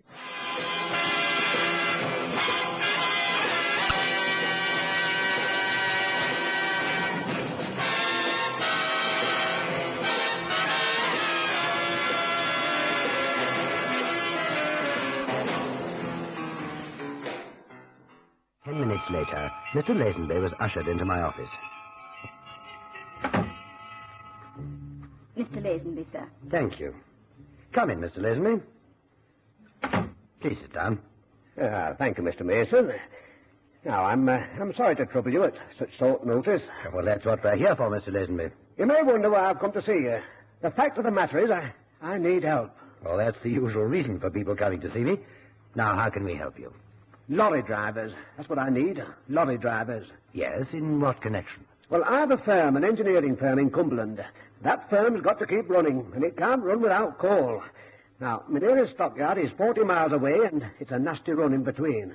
I don't quite follow, Mr. Lazenby. Well, the factory's situated up in the Fells. It's a tough road in between. As I've already said, if I don't have coal, I can't keep my machines working, and I've only got 3 days' supply left. Yes, Mr. Lazenby? Well, the truth of the matter is, recently a series of accidents have taken place with my lorries. Oh, a whole heap of things. Punctures, big ends gone, and only yesterday I had a lorry go over Little Fowl. Yes, but I still don't quite follow, Mr. Lazenby. I appreciate you have difficulties over coal supplies, but, well, I don't see how we can help you. I want a lorry driver. Not only one who is qualified as a lorry driver, but one that I can trust. I see. You're suggesting that someone's trying to prevent you from obtaining coal. Exactly. I'm sure of it. Mr. Lazenby, there are a number of haulage contractors in this country. I can't say that I'm acquainted with them in your area, but why don't you get one of them to transport your coal for you? What? With a railway strike on? You can't get anybody to carry anything for you for love nor money. Oh, I see. So what you want is a man to drive one of your lorries and just a little more. Yes, Mr. Mason, just a little more. I also want him to find out who is trying to break my business.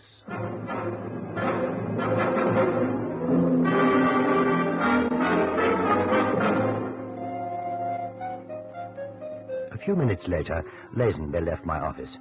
It appeared that his factory was close to Cross Fell in Cumberland. The nearest station was Carlisle, and that's where I was going to send my dear Cannon. It was cold in London. I wondered what it was like in Cumberland. At that moment, Cannon came back into the office. Whoa, it's cold outside. Funny you should say that.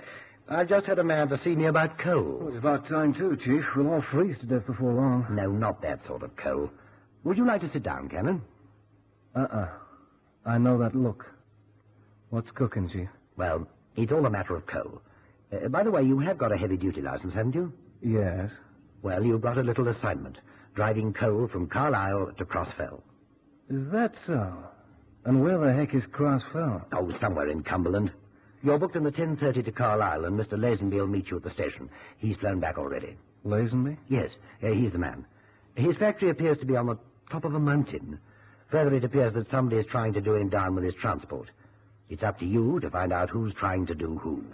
Well, thanks, Chief. Sounds an interesting assignment. Did you say 10:30? Well, I better shift. Third class, I suppose, as usual, or am I going cattle truck this time? First class, Captain, with Mr. Lazenby's compliments. I hope you don't find it too cold up there. Well, if I do, I'll send you a wee lump of ice registered post.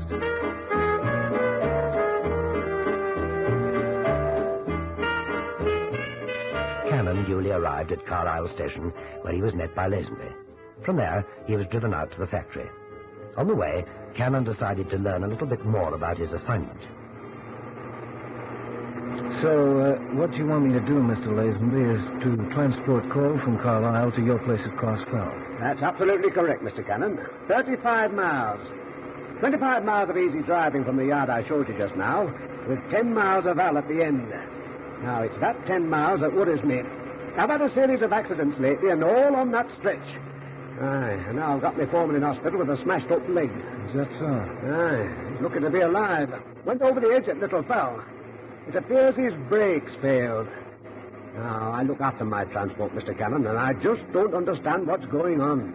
You mean you think somebody's trying to sabotage you, huh? I think I'd better explain things a little more fully.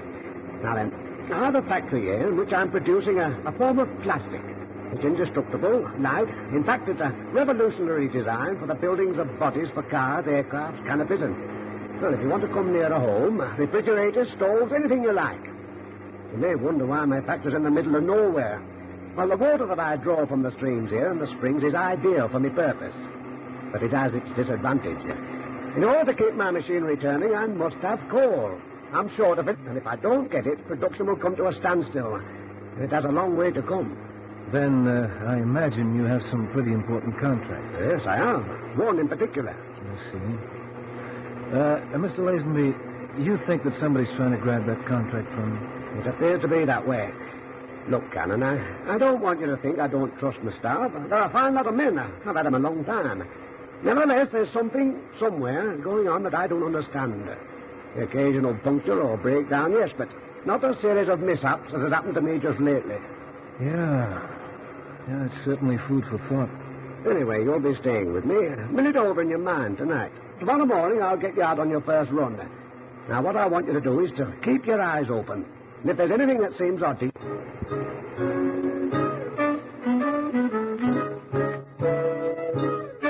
Cannon rang me the following morning from Carlisle.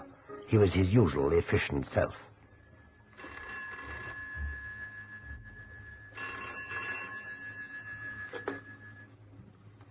Assignments Unlimited. Hello, Chief. Is that you? Oh, it is indeed, Cannon. How are the fells? Lots of snowballing and that sort of thing? Oh, Chief, please. By the way, where are you speaking from? The coal yard in Carlisle. I've just come in to collect my first load. Yes? Well, it seems you have nothing else to report. No, not really. Except I slept in the baronial suite last night, and the roads to this crossfell are like nothing you've ever seen. Hairpin bends and drops into oblivion on all sides.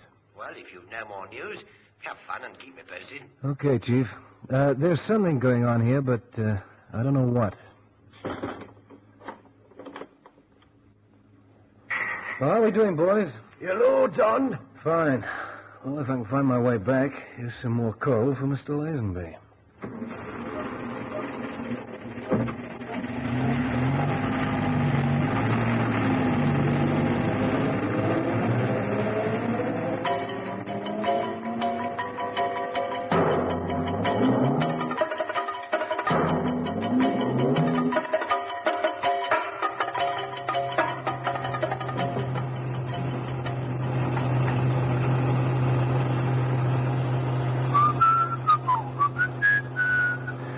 Wild man's a dustman, he wears a dustman's hat, he wears gold-blimey trousers, and he lives in a council flat.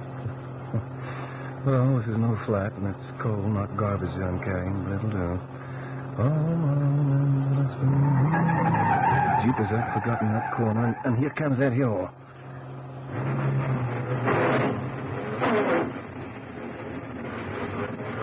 No, what? Uh-oh. Doesn't seem we're gonna make it.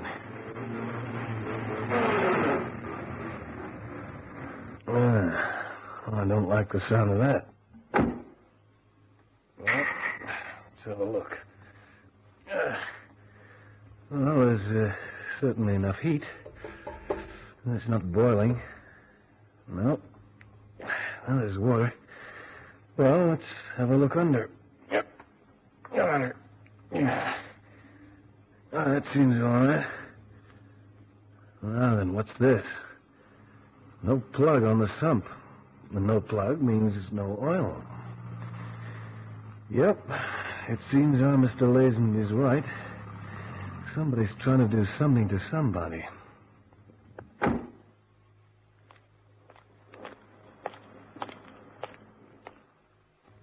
Well, things are looking up. Two lovely slim ankles, and they don't belong to this truck. Now, come on, Cannon. Investigate. Well, hello. Hello. Are you in some sort of trouble? Well, I suppose you could call it that. It appears that some palooka has annexed the plug from my sump. That's bad. Are you working for Lazenby? I've never seen you before. Yeah, I started in today. Ah. Seems as though you're in a bit of a jam. Look, if you like, I can drive you through to Lazenby's engineering. Would you? That'd be most kind. I certainly can't move this heap. Are you sure it's no trouble? Not at all. Mr. Cannon's the name, David Cannon. Mine's Masters. Masters? Well, I seem to have seen that name somewhere around here. Well, that is possible. There are quite a lot of us in the neighborhood. Anyway, jump in, Mr. Cannon. Thank you. Hold on. I'll just get the ignition key. Not that a charge of dynamite could move that. Well, let's go, Miss Masters.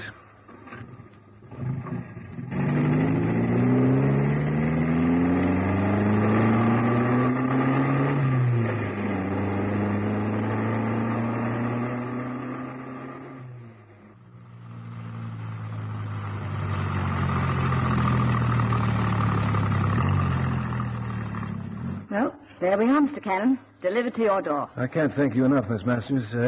Oh, by the way, I don't know how long I'll be up here, but I'm only on a temporary job.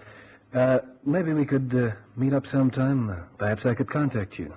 That would be fine. Look, let me give you a card. I've got one in the pocket here. Yes, here we are. Oh, thanks. Fellside Haulage Contractors. Contractors? Well, that's why I've seen the masters on the side of some of the lorries. So, you're contractors. Are you the daughter, then? No, I'm Masters. You're... Is that so? Well, how's business? Oh, fair. We could do with more. Do with more? But I understood that Mr. Lazenby couldn't get transport to bring coal to his factory. That's strange. What's strange, Mr. Cannon? Well, I also understood that Lazenby had asked everybody to help him with the carting of his coal. Well, he hasn't asked us, Mr. Cannon. He'd be only too pleased to help him. Very pleased, in fact. Yeah. Yeah, I'll mention it to him. Anyway, thanks for the ride. It's been a pleasure. Well, thanks, Miss Masters. Be seeing you. I hope so, Mr. Cannon. And I hope you have better luck with the rest of your contract.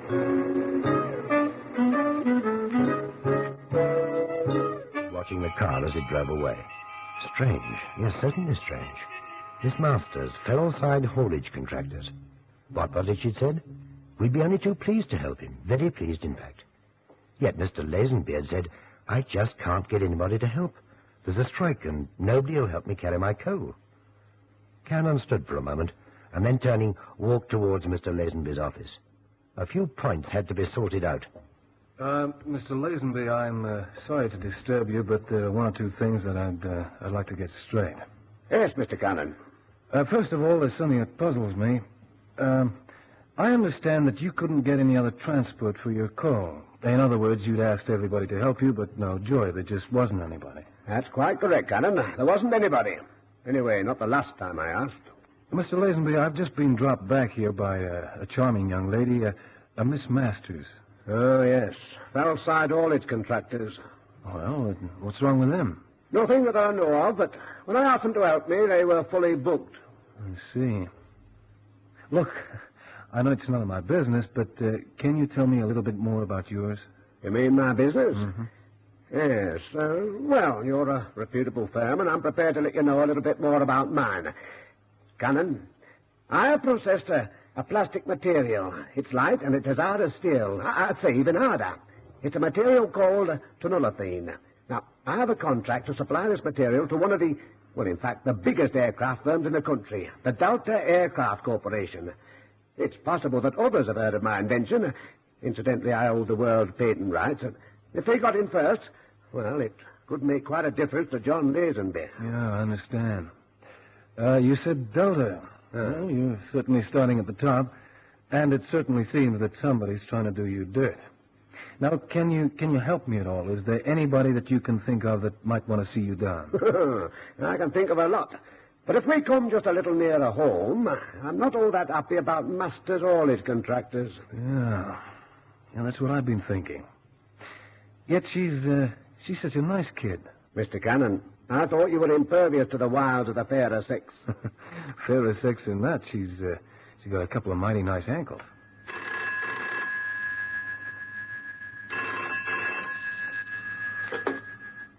Lazenby?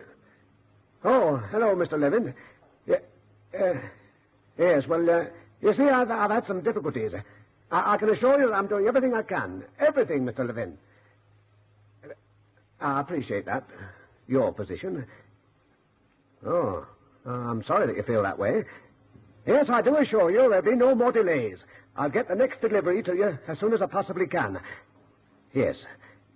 Thank you, Mr. Levin. Yes, I'll do everything I can. Trouble, Mr. Lazenby? That was Delta. I've got to get another delivery to them. If I don't, I'm in trouble. Okay, Mr. Lazenby. Don't worry. This is the sort of assignment I like. How much coal do you need? Oh, as much as we can get. We can't afford to stop production. I've arranged with Jameson on the coal boat to keep the yard open tonight. We'll run coal through all tonight. Well, it sounds as though I'm going to be busy. Yes, Cannon, you are. You're in charge tonight. We'll have 3 drivers on, and I don't want any mistakes. That call's got to come through, no matter what the cost. Yes, Cannon certainly had a tough assignment on this occasion. It was vital that coal reach Lazenby's.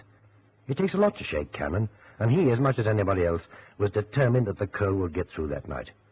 After seeing Lazenby, his mind turned to what he felt must be the opposition.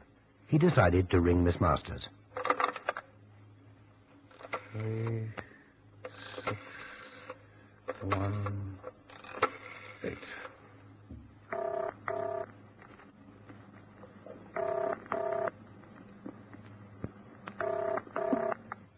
Hillside Haulage Contractors, good afternoon. Hello, can I speak to Miss Masters, please? Certainly. Would you hold on, please? Mm-hmm. Yeah. Hello? Yes? Hello there. It seems an age since I've seen you. Oh, Mr. Cannon. I don't think it's more than 2 or 3 hours ago.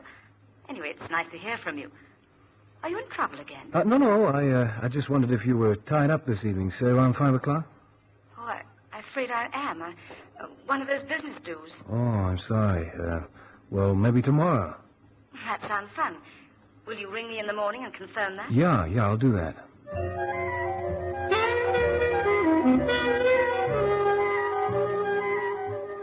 That evening, Cannon went down to the yard early. He wanted to keep an eye on things. One of the trucks was just leaving. Hope you have a nice trip. So do I, mate, though I'll be surprised if I get there in one piece. Seems there's hoodoo on the place. Ah, forget it. You'll get there. Anyway, I'm following you in. See you in Carlisle. Okay, chum. I hope he does make it.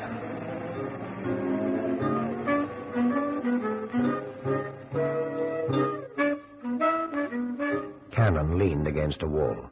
He found it easier to think that way. There was no doubt that the transport was being deliberately sabotaged. Yes, but by whom? Masters' haulage contractors led the field, of course, but Cannon didn't like that idea, not at all. The truth of the matter was, he'd taken a distinct liking to young Miss Masters. He stared out over the yard. In the evening shadows, he could see the 2 lines of trucks. 10 there had been. 1 was out. Of the remainder, 6 lay idle, useless heaps of metal. There'd only be 3 on the road that night, and his would be one of them. His? Cannon's eyes narrowed. Yes, his. Where was it? Funny he'd left it at the end of the line. Suddenly he went rigid.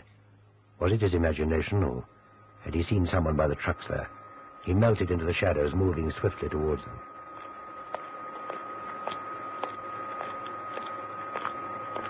So there is somebody there. Well, you've got a little something coming to you that you didn't expect. Okay, Bonzo, come on. Oh, please, you're hurting me. Oh, Miss Masters. But what are you doing here? I came to see you. I was passing, and I thought I'd just drop in. Uh-huh. And what became of the business due that you were going to? Well, it finished early. Uh-huh. Well, that's all there is to it. As I told you, I came to see you. I thought perhaps you might be able to persuade Mr. Lazenby to give us some of his cartage. You see, things aren't too good with us on the farm at present. That must have been quite a dirty meeting you were at. Dirty meeting? What do you mean? Your hands, Miss Masters, they're covered in oil. You got some on your face as well. Oh, that. No, my car packed up on me as I was coming Yeah, here. you go tell that to the Marines. I'm telling you the truth. You see these trucks here? Most of them are dead ducks, sabotaged. And now I find you here, opposition haulage, who wants Lazenby's, with oil all over your hands. It won't do, Miss Masters. You've got a little explaining to do to Mr. Lazenby. Now, do you come quietly, or do I have to carry you? I'll come, of course, but you're mistaken, Mr. Cannon. Really you are. Well, I sincerely hope so for your own sake. Well, come on, then. Things weren't panning out at all to Cannon's liking. If it had been a large, tough man, he wouldn't have minded. But this slip of a girl, he found himself hoping that he was wrong. It was as they were passing one of the windows of the workshops that Cannon stopped suddenly. Hey, hold it. Shh, quiet. Can you hear anything? Yes. It sounds as if someone's sawing. Yeah, that's just what somebody is doing, with a hacksaw, if I'm not mistaken. Okay, you follow me and keep quiet. It's in the workshop here. Well, I'll be...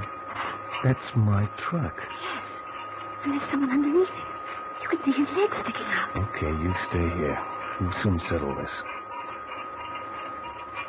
Right, out you come, whoever you are. Catch it! Come out, come on. Well, you... You've guessed it. It was Lazenby himself. When Cannon caught him, he was sawing through the brake fluid pipes.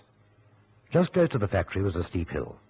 Any undue pressure to the brakes, and, well, there'd have been one less truck in Mr. Lazenby's transport, and in all probability, one less driver. Why should he want to sabotage his own transport, you may ask? Well, it was really very simple. Lazenby was bound under a tight contract to the Delta Aircraft Company. Although he held the world patent rights to his product, tenellithine, he could sell to no one but Delta. Lazenby was a greedy man. He was being well paid by them, but Boeing had offered him nearly twice as much. But the only way he could get out of his contract with Delta was if they were to take the initiative and get rid of him first due to non-delivery. But his policy of sabotage had the reverse effect, in that he could obtain no one to drive his trucks. In desperation, he turned to us. What he overlooked was the fact that we're pretty used to this sort of thing, and Cannon's certainly no fool. Lazenby got a stiff jail sentence, and another file closed on what I called a bag of coal for Mr. Lazenby.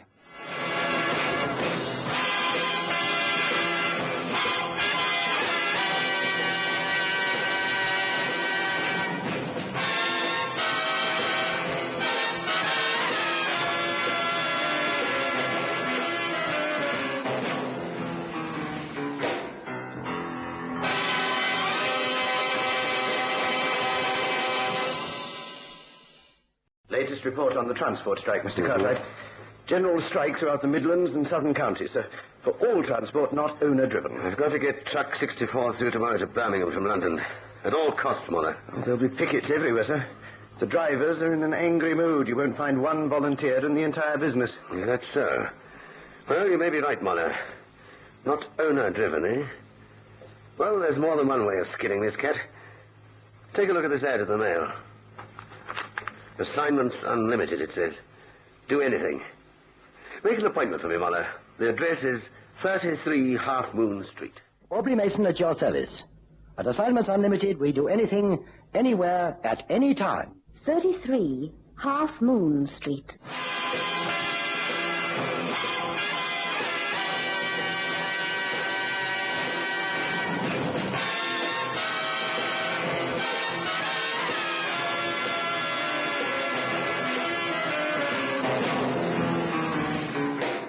Mr. Johnson Cartwright appeared to me to be a typical product of the hard school of modern commerce. Tough, unrelenting, but nonetheless a shrewd rough diamond of the post-war era, in the heavy transport game where the rule was survival of the fittest. He was obviously affluent, and it was equally apparent that he was a self-made man and proud of it. His proposition was simple and straight to the point.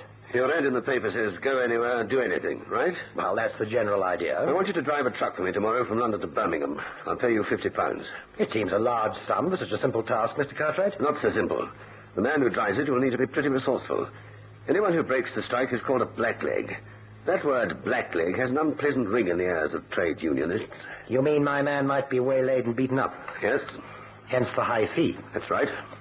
I believe that strikers have things they call pickets. They do, and in fact pickets are already established along the main arteries to make sure that no unauthorized truck gets through. In fact, from the Midlands south, heavy transport is at a standstill.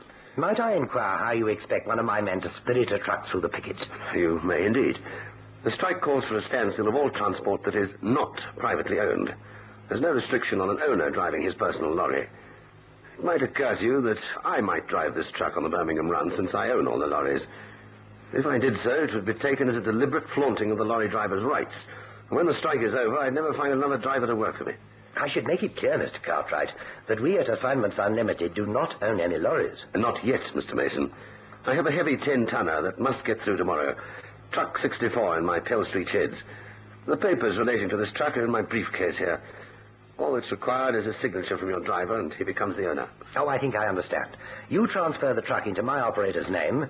He drives it to Birmingham as a bona fide owner, and when the task is complete, he transfers it back to you. That's it in a nutshell. And you have my word that you'll not be doing the transport drivers a disservice. One truckload will not make the slightest difference to their cause. Oh, well, that's fair enough, Mr. Cartwright. If my man is safe from molestation, I see no reason why we shouldn't take on the job. Fine. I have the papers here. What's the man's name? Carson. Mm-hmm. First name? Carson's. Well, we know him as Crash Carson. Well, that's not good enough for a legal paper, of course. Odd, I never thought to ask him his real name. I'll send for him. Yes, Mr. Mason? Find Carson and send him in here, will you? Yes, Mr. Mason.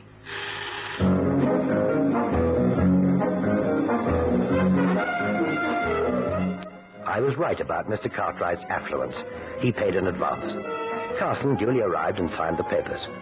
For the first time, I discovered his real Christian name, but he swore me to secrecy. Suffice it to say that Carson's parents could have had no possible idea of what their offspring would eventually look like. It seemed a simple enough assignment, and so warning Carson not to display any belligerence with the pickets, I sent him about his business. Hello? What's that up in front? Oh, no, not another of those blasted pickets. Oh, well, keep calm and in good temper. Here we go. Morning! Hey, you got the wrong procession. Royal carriage is driving down the Mall. Funny man. We don't like blacklegs in transport in general. Oh, me, a blackleg? You need your bumps read. Owner-driven. You want to see my papers? We want to see you out of the cab. What, right out here in the middle of the country? I get hay fever. Never walk anywhere except in the smoke. If you know what's good for you, you'll get out. Are you threatening me, chum? If you like. Want to make something of it? On another day, on other fields of battle. You getting out of the cab, or do we have to pull you out? Well, for the sake of my small wife and large family, I'll comply with your request. All right, Blackleg. For your information, buddy, this is the fourth picket I've been through. I'm no blackleg. I'm an owner-driver. I got papers to prove it. Now, if you'll call your friend over here, the one with the tin ears and the knife scar on his mug. What's he got to do with it? My papers. He looks like he can read. You're quite a comedian, ain't you? Now, give me the papers here. Well? Oh, I don't know. Now, what don't you know? Apart from your antecedents, I mean. How's that? Never mind. Give me back my papers. I'll get on my journey. All right. Here you are. Thanks. Oh, don't stop the stagecoach. Dick Turpin might be a passenger. Yeah, blimey, Chess, you killed him. I just dented his skull with a blackjack. He'll live. Yeah, but why did you hit him so hard? It could be that I know what the word antecedents means. The first I heard of Carson's accident was from Mr. Cartwright. He telephoned and seemed agitated. It was of paramount importance that his truck 64 got through to Birmingham with the least possible delay. But at the same time, he showed a grave concern over Carson. I can't think what went wrong, Mr. Mason. Unless your man deliberately caused trouble. I've arranged for Carson to be taken to the Haley nursing home, by the way. Is he badly injured? The doctor says he's a particularly rugged specimen. But the Haley? Well, that's at least 5 guineas a day. I'll pay all expenses, Mr. Mason. I've arranged to visit Carson tomorrow and explain. Well, thank you. The point is, do you have another man to take over? The truck is standing on the coast road near the Bristol estuary. Bristol? I thought you said he was going to Birmingham. Well, we plotted a circuitous route to avoid trouble. Unsuccessfully, it seems. If your man takes the main road to the estuary, he'll see the lorry on the side of the road. The papers are in the glove compartment underneath Carson's sandwiches. I'll get onto it right away, Mr. Cartwright. Good man. See this job through, Mr. Mason. I can put a lot of business your way. Goodbye. Goodbye. Yes, Mr. Mason. Send in Cannon, will you?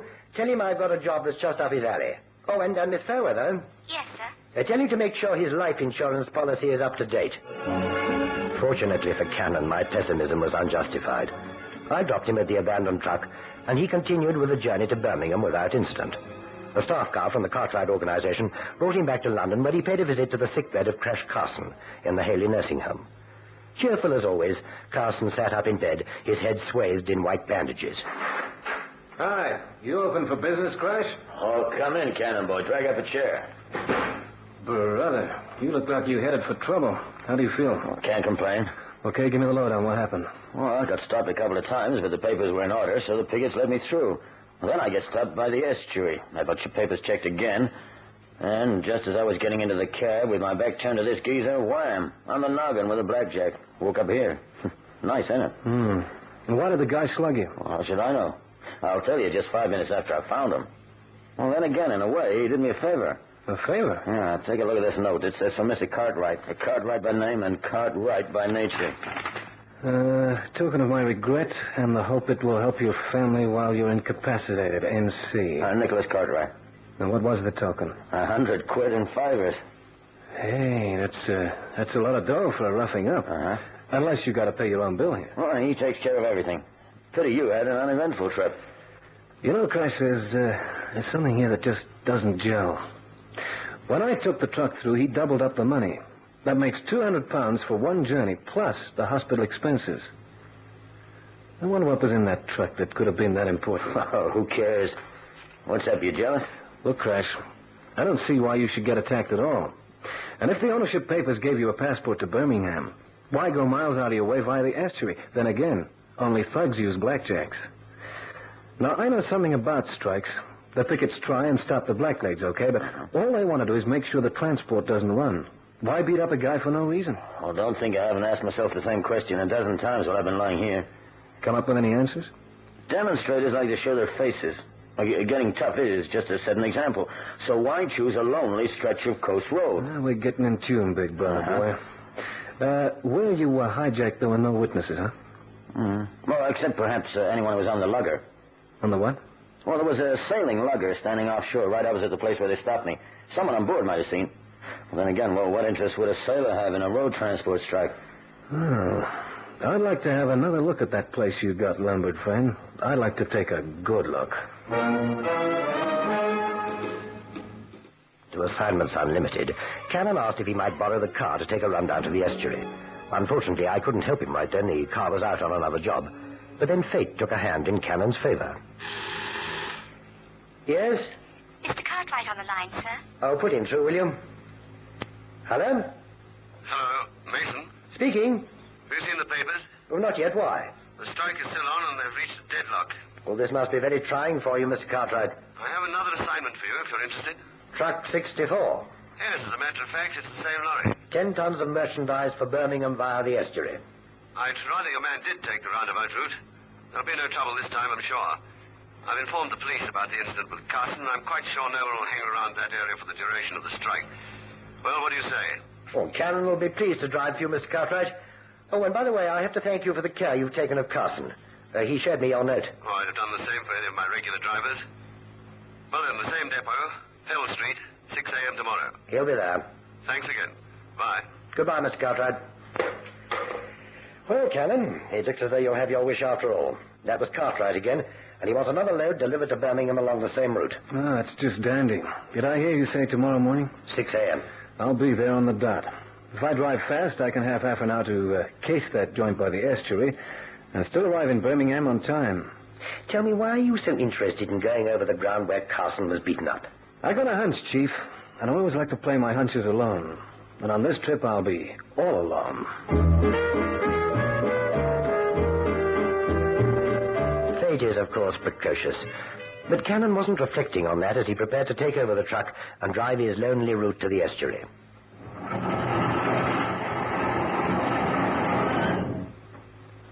Morning, mate. You the bloke taking out 64? That's me. Is she all ready? Yes, loaded and waiting. But you got to see Mr. Cartwright first. He's over there in the office. Dispatch. Do you see it? I do. Thanks, old-timer. You want to see me, Mr. Cartwright? Oh, yes. Mr. Cannon. All set for the journey? Well, to go. It won't be so lonely this time, Mr. Cannon. Oh? How come? My private car drivers have joined in the strike.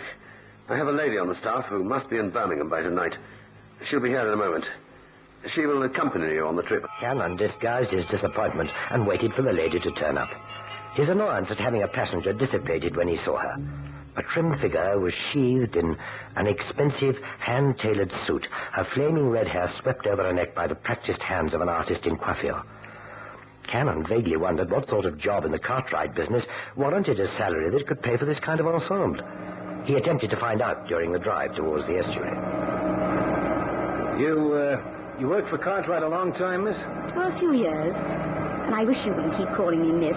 My name's Ruby. Ruby Long. Okay, Miss Long, I'll make it short and call you Ruby. That's better.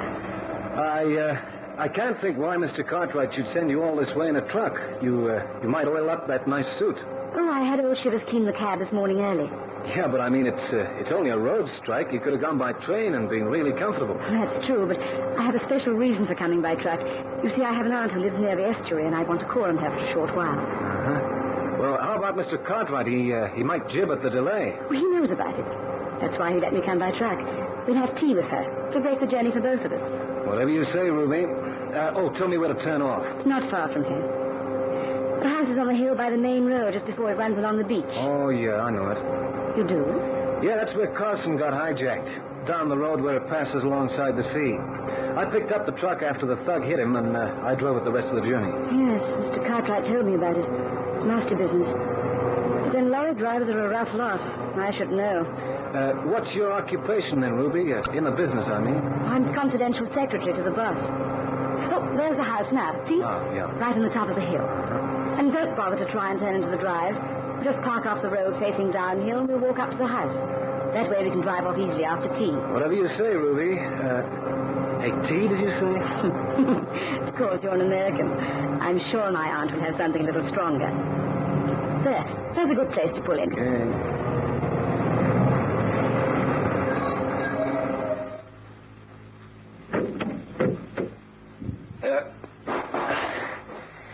What's the matter, Mr. Cannon? I don't see the key on the ring to lock the cab door. Why do you need a key to lock the door? Who'd want to steal a 10-ton truck? Yeah. Yeah, that's just what I was thinking. Who?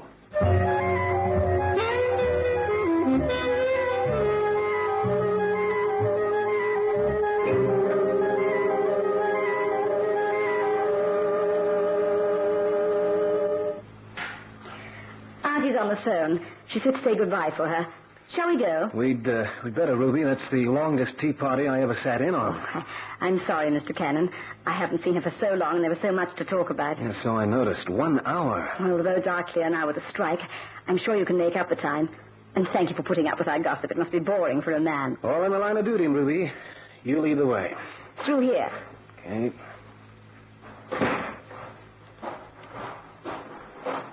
Hey! The truck! Somebody stole the truck! Good heavens! Oh, there it is, just down the hill.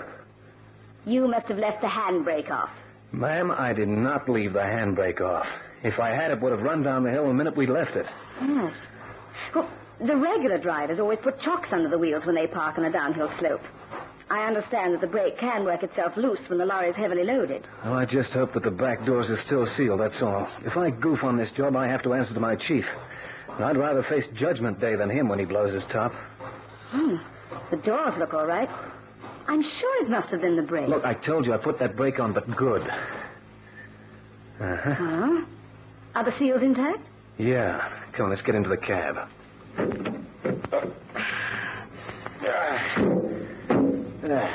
There. What did I tell you? The brake's only half on. I don't get it. You know something, Ruby? I'd like to take a look around here. Well, there's no damage done, Mr. Cannon. We're very late. I'm sure you wouldn't like me to get into trouble with my boss, and he can throw a temper, too. Well, that sounds to me like an instruction, Ruby, so if that's the way you want it, that's the way it's going to be. And you know something, baby? When the pay's right, I never ask questions. Get it? Delivered on time and was taken straight back to London. He still had his hunch, and to placate him, I called a round-table conference in the office with Crash Carson, now out of the nursing home, but still nursing a grievance against his unknown assailant. I sat back and listened to them talking. The sailing lugger I saw offshore was the kind of boat they use in the Channel Islands for shrimping, winkle drifting. You know, about 70 feet, shallow draft, 4.5 rig, dirty bronze sails. That's the one. When I parked that truck outside Ruby's aunt's house, the same lugger was offshore at the same place. So, what's your theory? Well, the way I figure it, if somebody wanted that truck down by the lugger, all he had to do was to get in the cab, let off the brakes, and coast quietly down the hill. Uh-huh. There was no key on the ring to lock the cab door. All he had to do was to help himself. I wouldn't hear a thing. Yeah, but why leave it down in the dip? Well, don't you see? It's quiet countryside. If he drove it back again, I'd hear him coming up the hill. Oh, it might have been any truck you'd hear. First, there's a transport strike. No other trucks. Yeah. Second, he'd have had to turn that truck so as to face the way I left it. Well, he could have backed it up. You ever heard a truck backing up a hill? Boy, I'd sure hear that. You see, Christ, the seals were intact on the doors, but that don't mean a thing. If something was loaded onto that truck from the lugger, and Ruby Long knew about it, what would be easier than to have the loaders carry new seals? Yeah, that makes sense, Cannon Boy. But look, if the lorry was empty when you started and full when you left the estuary, you'd have noticed it on the springs or on the steering column. Yeah. Well, was there any difference? The truck was loaded all the way. That's what I don't get. If you'll forgive me interrupting, gentlemen, it does rather look as though you're both the victims of circumstance. You've read something ominous into a straightforward job. I suggest that you forget all about it. Except for one thing, Chief. What's that? Something I said to Ruby Long. If there was a switch, she was in on it. So I said to her, Ruby, if the pay is right, I never ask questions. Never. Get it? Meaning what? If Mr. Cartwright should ever ask for my services again. Well, that's unlikely. The transport strike is over. Exactly what I mean, Chief. Oh, I think I get the trend of what you're trying to say. Should Mr. Cartwright ever ask for your services when there's no strike, then it's possible that he has a nefarious motive. Since you've intimated that you can be trusted, and, well, at a price. Chief, you hit the nail right on the head. Yeah, I'm not impressed. All I can say is... Yes? Is Mr. Cannon with you, sir? Yes, he is. There's a call for him, sir. Shall I put it through, or will he take it from the outer office? Well, who is it? Did they say? Yes, sir. It's a personal call. Mr. Cartwright.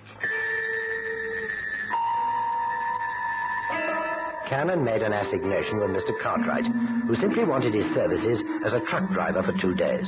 The truck was due to leave at 6 a.m., but my two operators decided to pay a nocturnal call on the sheds in Pell Street at 1 a.m.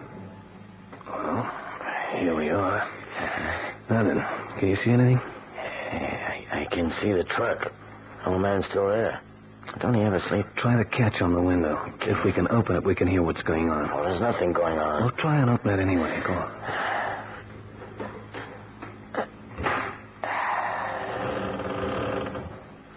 Well, I won't ask you where you learned to do that. Oh, shh.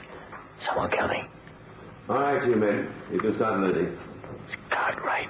Who's that with him? Oh, that's the guy who slugged me with a blackjack. Are you sure it's all right to use the estuary again, boss? This will be the last time. Yeah, well, how do you know you can trust this bloke Cannon? I don't. But have no fear. He'll be safely out of the way when we switch cargoes. You get a novel in, boss? No, he's so crude. He'll see nothing and he won't ask questions. That's all that matters. Now, get the bars on board. Hey, that looks like lead. So that's how it was done. They offload the bars of lead into the lugger and load up with whatever they're bringing into the country illegally. Oh, and we know where and when they're going to do it. That's right, Boyle. Only this time, they'll have a reception committee in the form of the police. And so the trap was set. This time, there was no pretense about tea with Auntie. Ruby simply took him into a back room of the house near the estuary and plied him with her charms and copious draughts of his favorite drink. Cannon was happy to play along. He didn't see the two men get into the truck and coasted down to the dip in the road near where the lugger stood offshore. The crew quickly and efficiently unloaded the truck of lead and substituted another load. But Cannon had been wrong. The lead was coming from the lugger, and what had appeared to be lead was in fact gold bullion encased in lead. The haul of a daring daylight robbery on an armored truck on its way to the Bank of England some months earlier. The police closed in and rounded up the whole gang, but not before one of them had an unfortunate encounter with Crash Carson. It was he, of course, who called this story Blackjack for a Blackleg.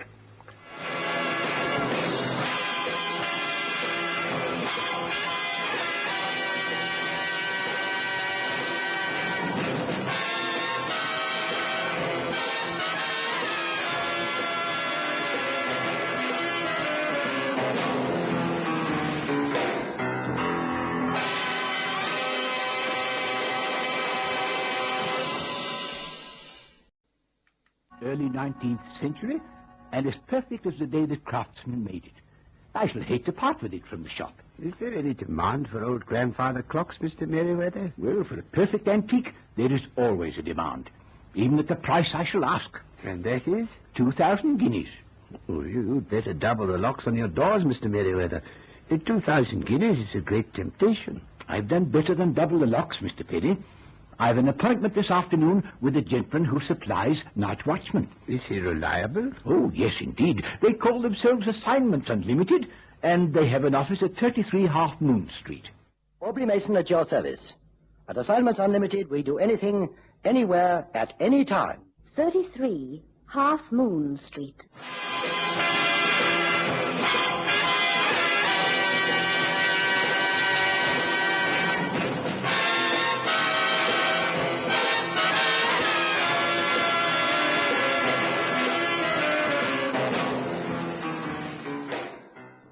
And so it occurred to me, Mr. Mason, that I would be wise to place a night watchman in the shop while the grandfather clock is there, provided the cost is not too exorbitant. Oh, I don't think you'll find the fee exorbitant, Mr. Merriweather. It rather depends on how long you'll need a watchman. Well, now, that's hard to say. Of course, I'm delighted with the grandfather clock myself, but you never can tell with buyers of antiques. I remember a beautiful example of tenement pottery, a 12th century, you know, that came into my possession. I thought it would go the next day, but it stood on the shelf for 3 years before the Duchess of Barford happened along and took it up. 3 years? But surely for that length of time you'll be better off employing someone permanently. Oh, the clock won't stay in the shop as long as that. I have an option on it for only 1 week. I could never afford to buy it myself. And if you fail to sell it? Then it goes back to the auctioneering company to be knocked down to the highest bidder. Oh, I understand. Since it's not your property, you want to make sure of its safekeeping. Precisely, Mr. Mason. If anything happened to the clock, I really don't know what I'd do. I could never reimburse the auctioneering company. So I take it you want us to supply a man for, well, any time up to a week. Is that it? Precisely, Mr. Mason. Oh, dear, I do hope somebody takes it up. You know, I heard of a similar clock that was knocked down for a few shillings to a dock labourer. And you know what he did? Took out the clock for his children to play with, and used the case to keep his pigeons in. Oh, I can't bear vandalism, Mr. Mason. Well, perhaps the poor fellow didn't know its value. Yes, I suppose so.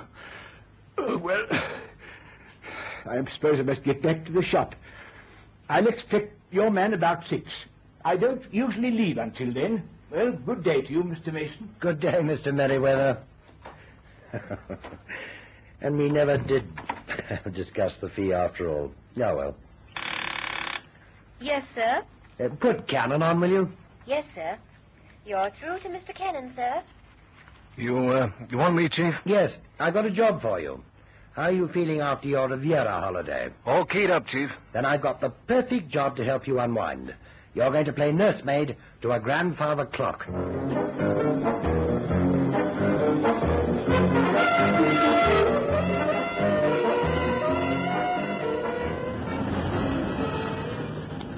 Take the bus, he says. Night watchmen never go by cab. Why I keep working for that guy? Oh, this is it. Clement Merriweather, Antiques and Objet d'Art. Well, might as well meet the new boss. Ah, good afternoon, sir. I was just about to close up. May I help you with something? Sure. Show me the water faucet. I'm sure I don't recollect that piece. I'm Cannon, the watchman, and since I'm going to be here all night, I figured it might be a good idea to know where I can rustle up some coffee. The watch? Oh, yes, of course. You must be from Assignments Unlimited. Check. Check? That's right, Assignments Unlimited. I understand that I start on the job from 6 p.m., and I'm right on time. Well, a little early in point of fact. Can't mistake the time here, Mr. Cannon. Look around you. I have more than a dozen clocks in the shop of all ages, but they all keep the present time. Yeah, so what do I have to do? Well, you simply have to guard the shop during the night. Oh, especially this beauty here. What is it? Oh, come, Mr. Cannon, it's a grandfather clock. You mean this old piece of junk can tell the time? Holy smoke. A lovely sound, isn't it? Music to the ears. Music? Why don't you play a record of the Rolling Stones for accompaniment? I beg your pardon, Mr. Cannon? That's all right. Forget it. Wow. You won't have much chance of sleeping on the job, Mr. Cannon, eh? You mean these clocks go off every hour on the hour? Of course, yes. I keep everyone in apple pie order. Oh, perhaps you'd like me to explain the origins to you, eh? Some other time, Mr. Merriweather. That faucet for the coffee? Oh, that's out at the back. See? You go past the medieval armor, under the early Norman tapestry, and turn left by the warming pans. Boy, Davy Crockett should have seen this. Well, I leave you to it then, Mr. Cannon. Browse round if you wish. Yeah, I'd like to, with a blazing torch. Good night. Good night.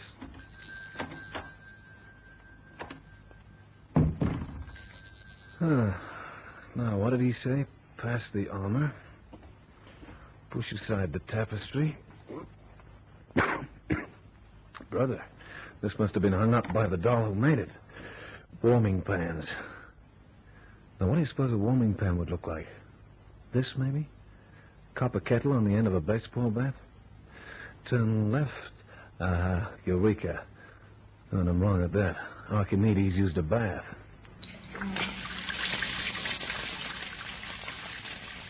That works. Now the gas ring. Great. Now all I need is a pot. The warming pan. No, on second thoughts, I don't know what they use those pans for. There's somebody at the door. Now, who do you suppose that is? It could be old Merriweather forgot to wind up one of his clocks. Now, I'm on this job for a week. I better steal his keys. Oh, has Mr. Merriweather gone home? That's right, ma'am. Something I can do for you? Well, I wanted to have a look at a grandfather clock he's just acquired.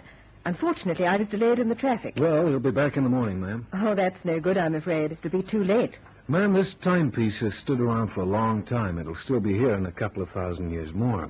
In fact, I'd go so far as to say that this is the grandfather of all grandfather clocks. I've come in from the country, you see. I have to go back tonight. Daddy will ring through in the morning and arrange purchase by telephone if I can inspect the clock this evening. You mean you want to buy this thing? If it's worth the price Mr. Merriweather asks. Step right in, lady. Just step right in. Oh, thank you.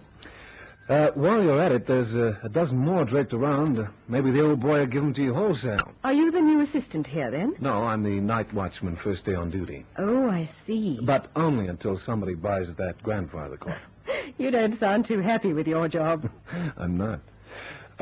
Say, do you know all about this time gear? I mean, how they wind up, you know? Oh, I do indeed. Why do you ask? Look, is it possible to fix a clock so that it won't chime? I mean, just temporarily, of course. You see, there's more than a dozen ticking away in here, and every hour, on the hour, they all set up a chiming together, and, well, it makes me feel like a mouse trapped on the bells of St. Mary's. He's a quaint old chap, isn't he, Mr. Merriweather? I can fix them for you if you like. Ma'am, you're an angel in disguise. Oh, and there's one other thing. Yes? Look, if this is an embarrassing question, just forget I asked it, but do you happen to know what a warming pan was used for? Of course, to warm the bed. No kidding. But what about the long handle? Well, they used to put hot coals in the pan and push it in far up under the bed covers. Now, don't tell me you're going to warm your bed with one. No. I was going to make coffee. The water's there, the gas ring's there, but I don't have a coffee pot. You really are most amusing, Mr... Cannon. Just Cannon. Oh, I'm Jane Fenton, by the way. I'm sure there must be a coffee pot of some sort. Yes. Here we are. What about this? Well, that's great. Look, suppose I go past the armor, under the tapestry, out back and make coffee while you fix the clocks. I've got sugar, instant coffee, and a can of cream. Oh, that'd be wonderful, Mr. Cannon. I'd love a cup of coffee. Then I'm on my way. You muzzle these chronometers for me, and I'll be your friend for life. When I've finished, not one clock will chime tonight. Now, you go off and make the coffee. But you got to show me how to start them up again in the morning. You look after the coffee. I'll take care of the clocks.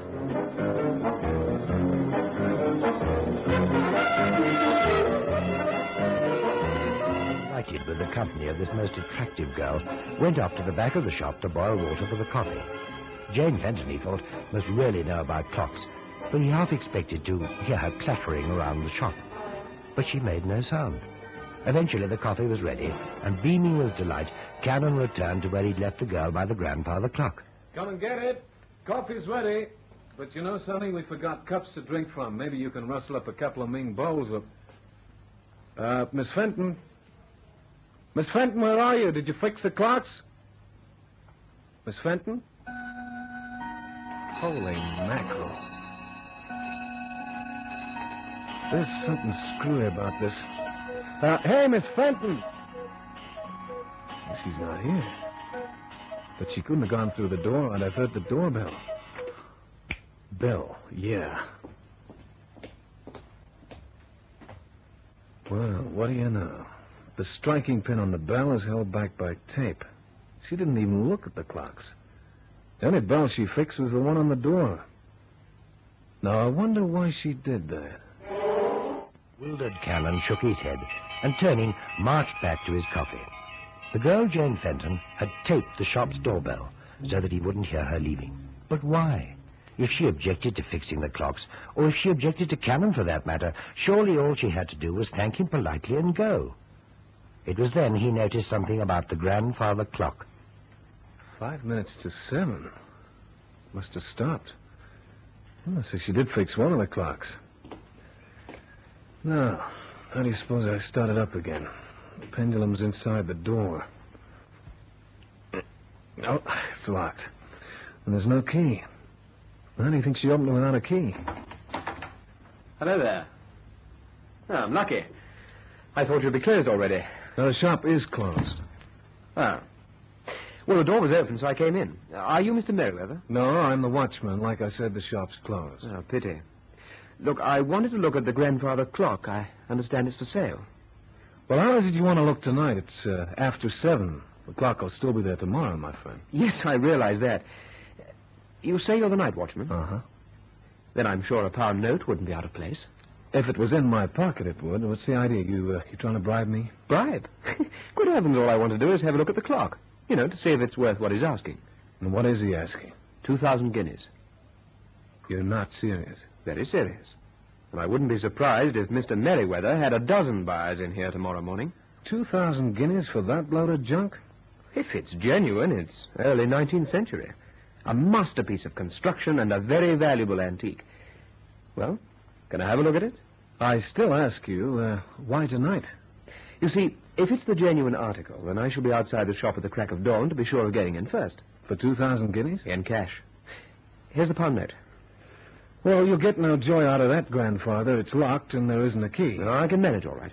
I'm an expert with clocks of all kinds. Well, in that case, you can do me a favor. All these other clocks are wound up and going. At 8 o'clock, they'll all start right off chiming together.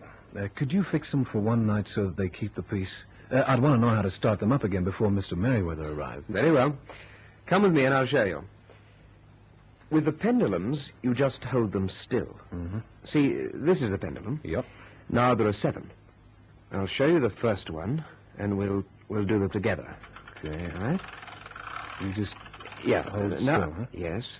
Ah, simple as that. Then why didn't she fix them? What's that, old man? Oh, nothing. I get into the habit of talking to myself.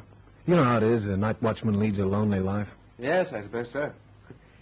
Well, let's fix the pendulums. Now, look, will you fix the others while I take a look at the grandfather? Okay, but see you don't damage it getting the door open. I won't, don't worry.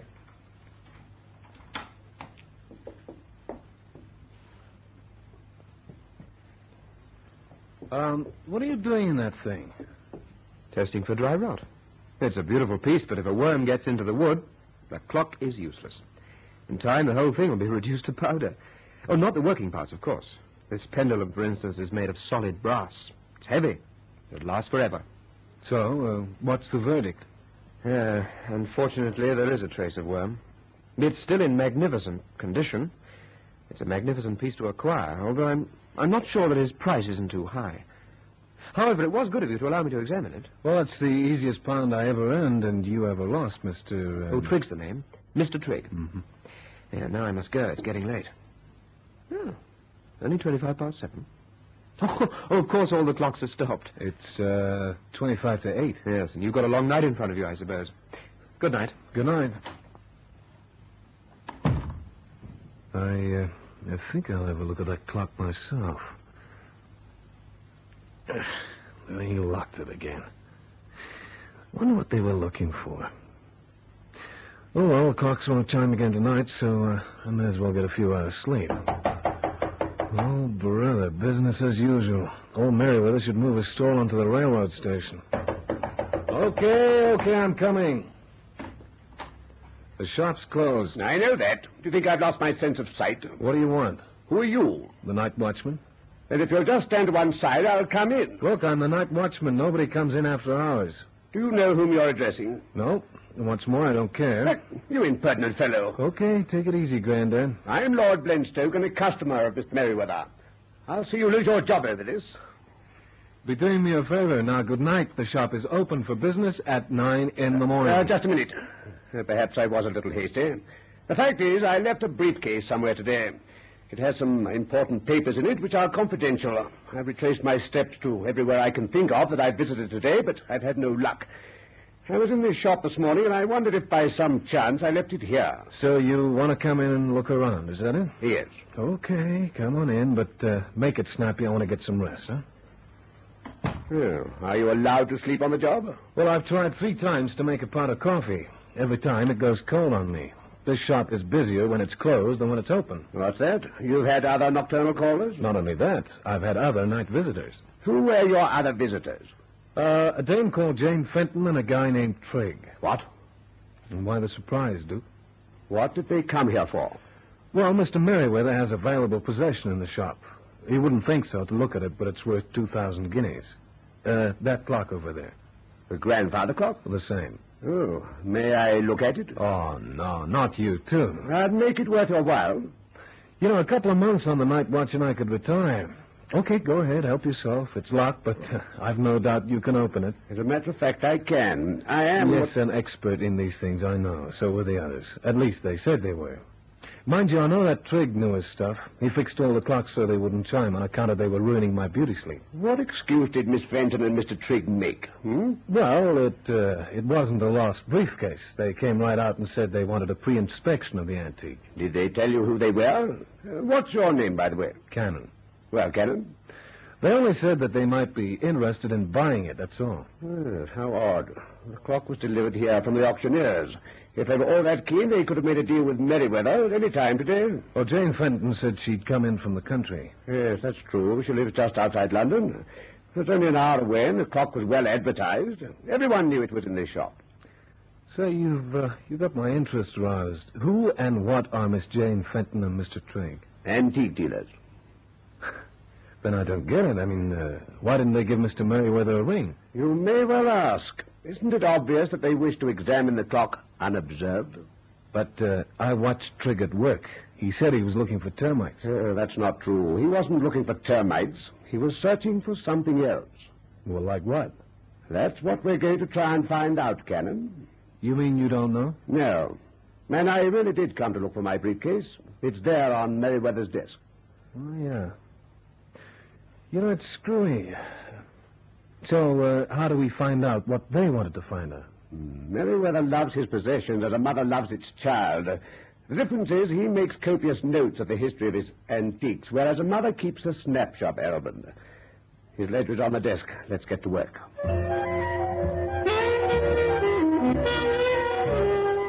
Thoroughly intrigued, Cannon pored over the ledger with Lord Blenstoke. The fiery old man attacked the pages with gusto, and at last... I've got it. Here, Cannon. It's here. Where? What have you found? Now, listen to this. In 1847, on the death of the Duchess of Pionte, the clock was held under guard by members of the household. Rumor had it that the Duchess's jewels had been secreted in the clock, since no sign of her jewels was ever found, and it was known that they had not been sold. Well, what do you think of that? They were looking for jewels. Or maybe Jane Fenton found them. I didn't tell you that she left in a hurry while I was in the back making coffee. You may be right, of course, but I see no reason why we shouldn't search for them. They must be carefully hidden if they are there. Merriweather must have carefully inspected his prize, and it's obvious that he didn't find any jewels. Then, what are we waiting for? Stay right where you are. Oh, no, not another visitor. Come on, both of you. It's a fair cop, my lads. My good fellow, do you know to whom you're talking? No, I don't, but the sergeant will be interested at the station. I beg your pardon. You made a big mistake, my lads, stopping those clocks. I hear them every night on my beat, but I didn't hear them at 8 o'clock. So I thought, that's funny, and I came to investigate. Now, are you coming quietly, or do I have to use force? Voluble protestations, Lord Lenstoke and Cannon were marched off to the police station. It took but a few minutes to establish their identities, and they were promptly released with an apology. Lenstoke and Cannon hurried back to the shop in Bumpton Road. Oh, vandals! Vandals, Mr. Cannon. Its beauty lost forever. I don't know what to say, Mr. Merriweather. I mean, the cop insisted that we accompany him. I know. Oh, vandalism is the most evil of all vices. Well, they might find the culprits. I mean, we know that Trigg and Miss Fenton came here. They must have found out about the jewels. A fairy story, Mr. Cannon. I examined the clock myself. There were no secret compartments. Tell me, was this clock insured? No. Oh, holy cow, 2,000 guineas. Who's going to pay the auctioneering company? Well, I can't. I haven't got 2,000 shillings. Gee, I just don't know what to say. Well, the working parts are okay, though. Maybe you could build a new case or something. I mean, Trigg said the pendulum was made of solid brass. He said it'll last forever. Then Trigg's a fool. A heavy pendulum needs a counterbalance. This clock was fitted with a light copper skinned bulb-type pendulum. But what does it matter now? Without the case, the clock is valueless. Mr. Cannon, are you all right? What? Why are you looking at me like that? Mr. Merriweather, don't bank on anything, but I've got a funny feeling that your sentiments about vandals are going to undergo a rapid and violent change. The axe used by the interloper was lying handy. My operator picked it up and with one blow severed the bulb at the end of the pendulum. You see? It's hollow. Of course. Much like a ball valve on a cistern. But, Mr. Merriweather, it's not empty. Here, take a look. Well, I never. So it wasn't a fairy story after all. The old girl did hide her jewels in the clock. Yes, a small fortune in precious stones lay at his feet, small enough and light enough not to affect the working of the grandfather clock. And now you know why the story tonight was called Saved by the Gong.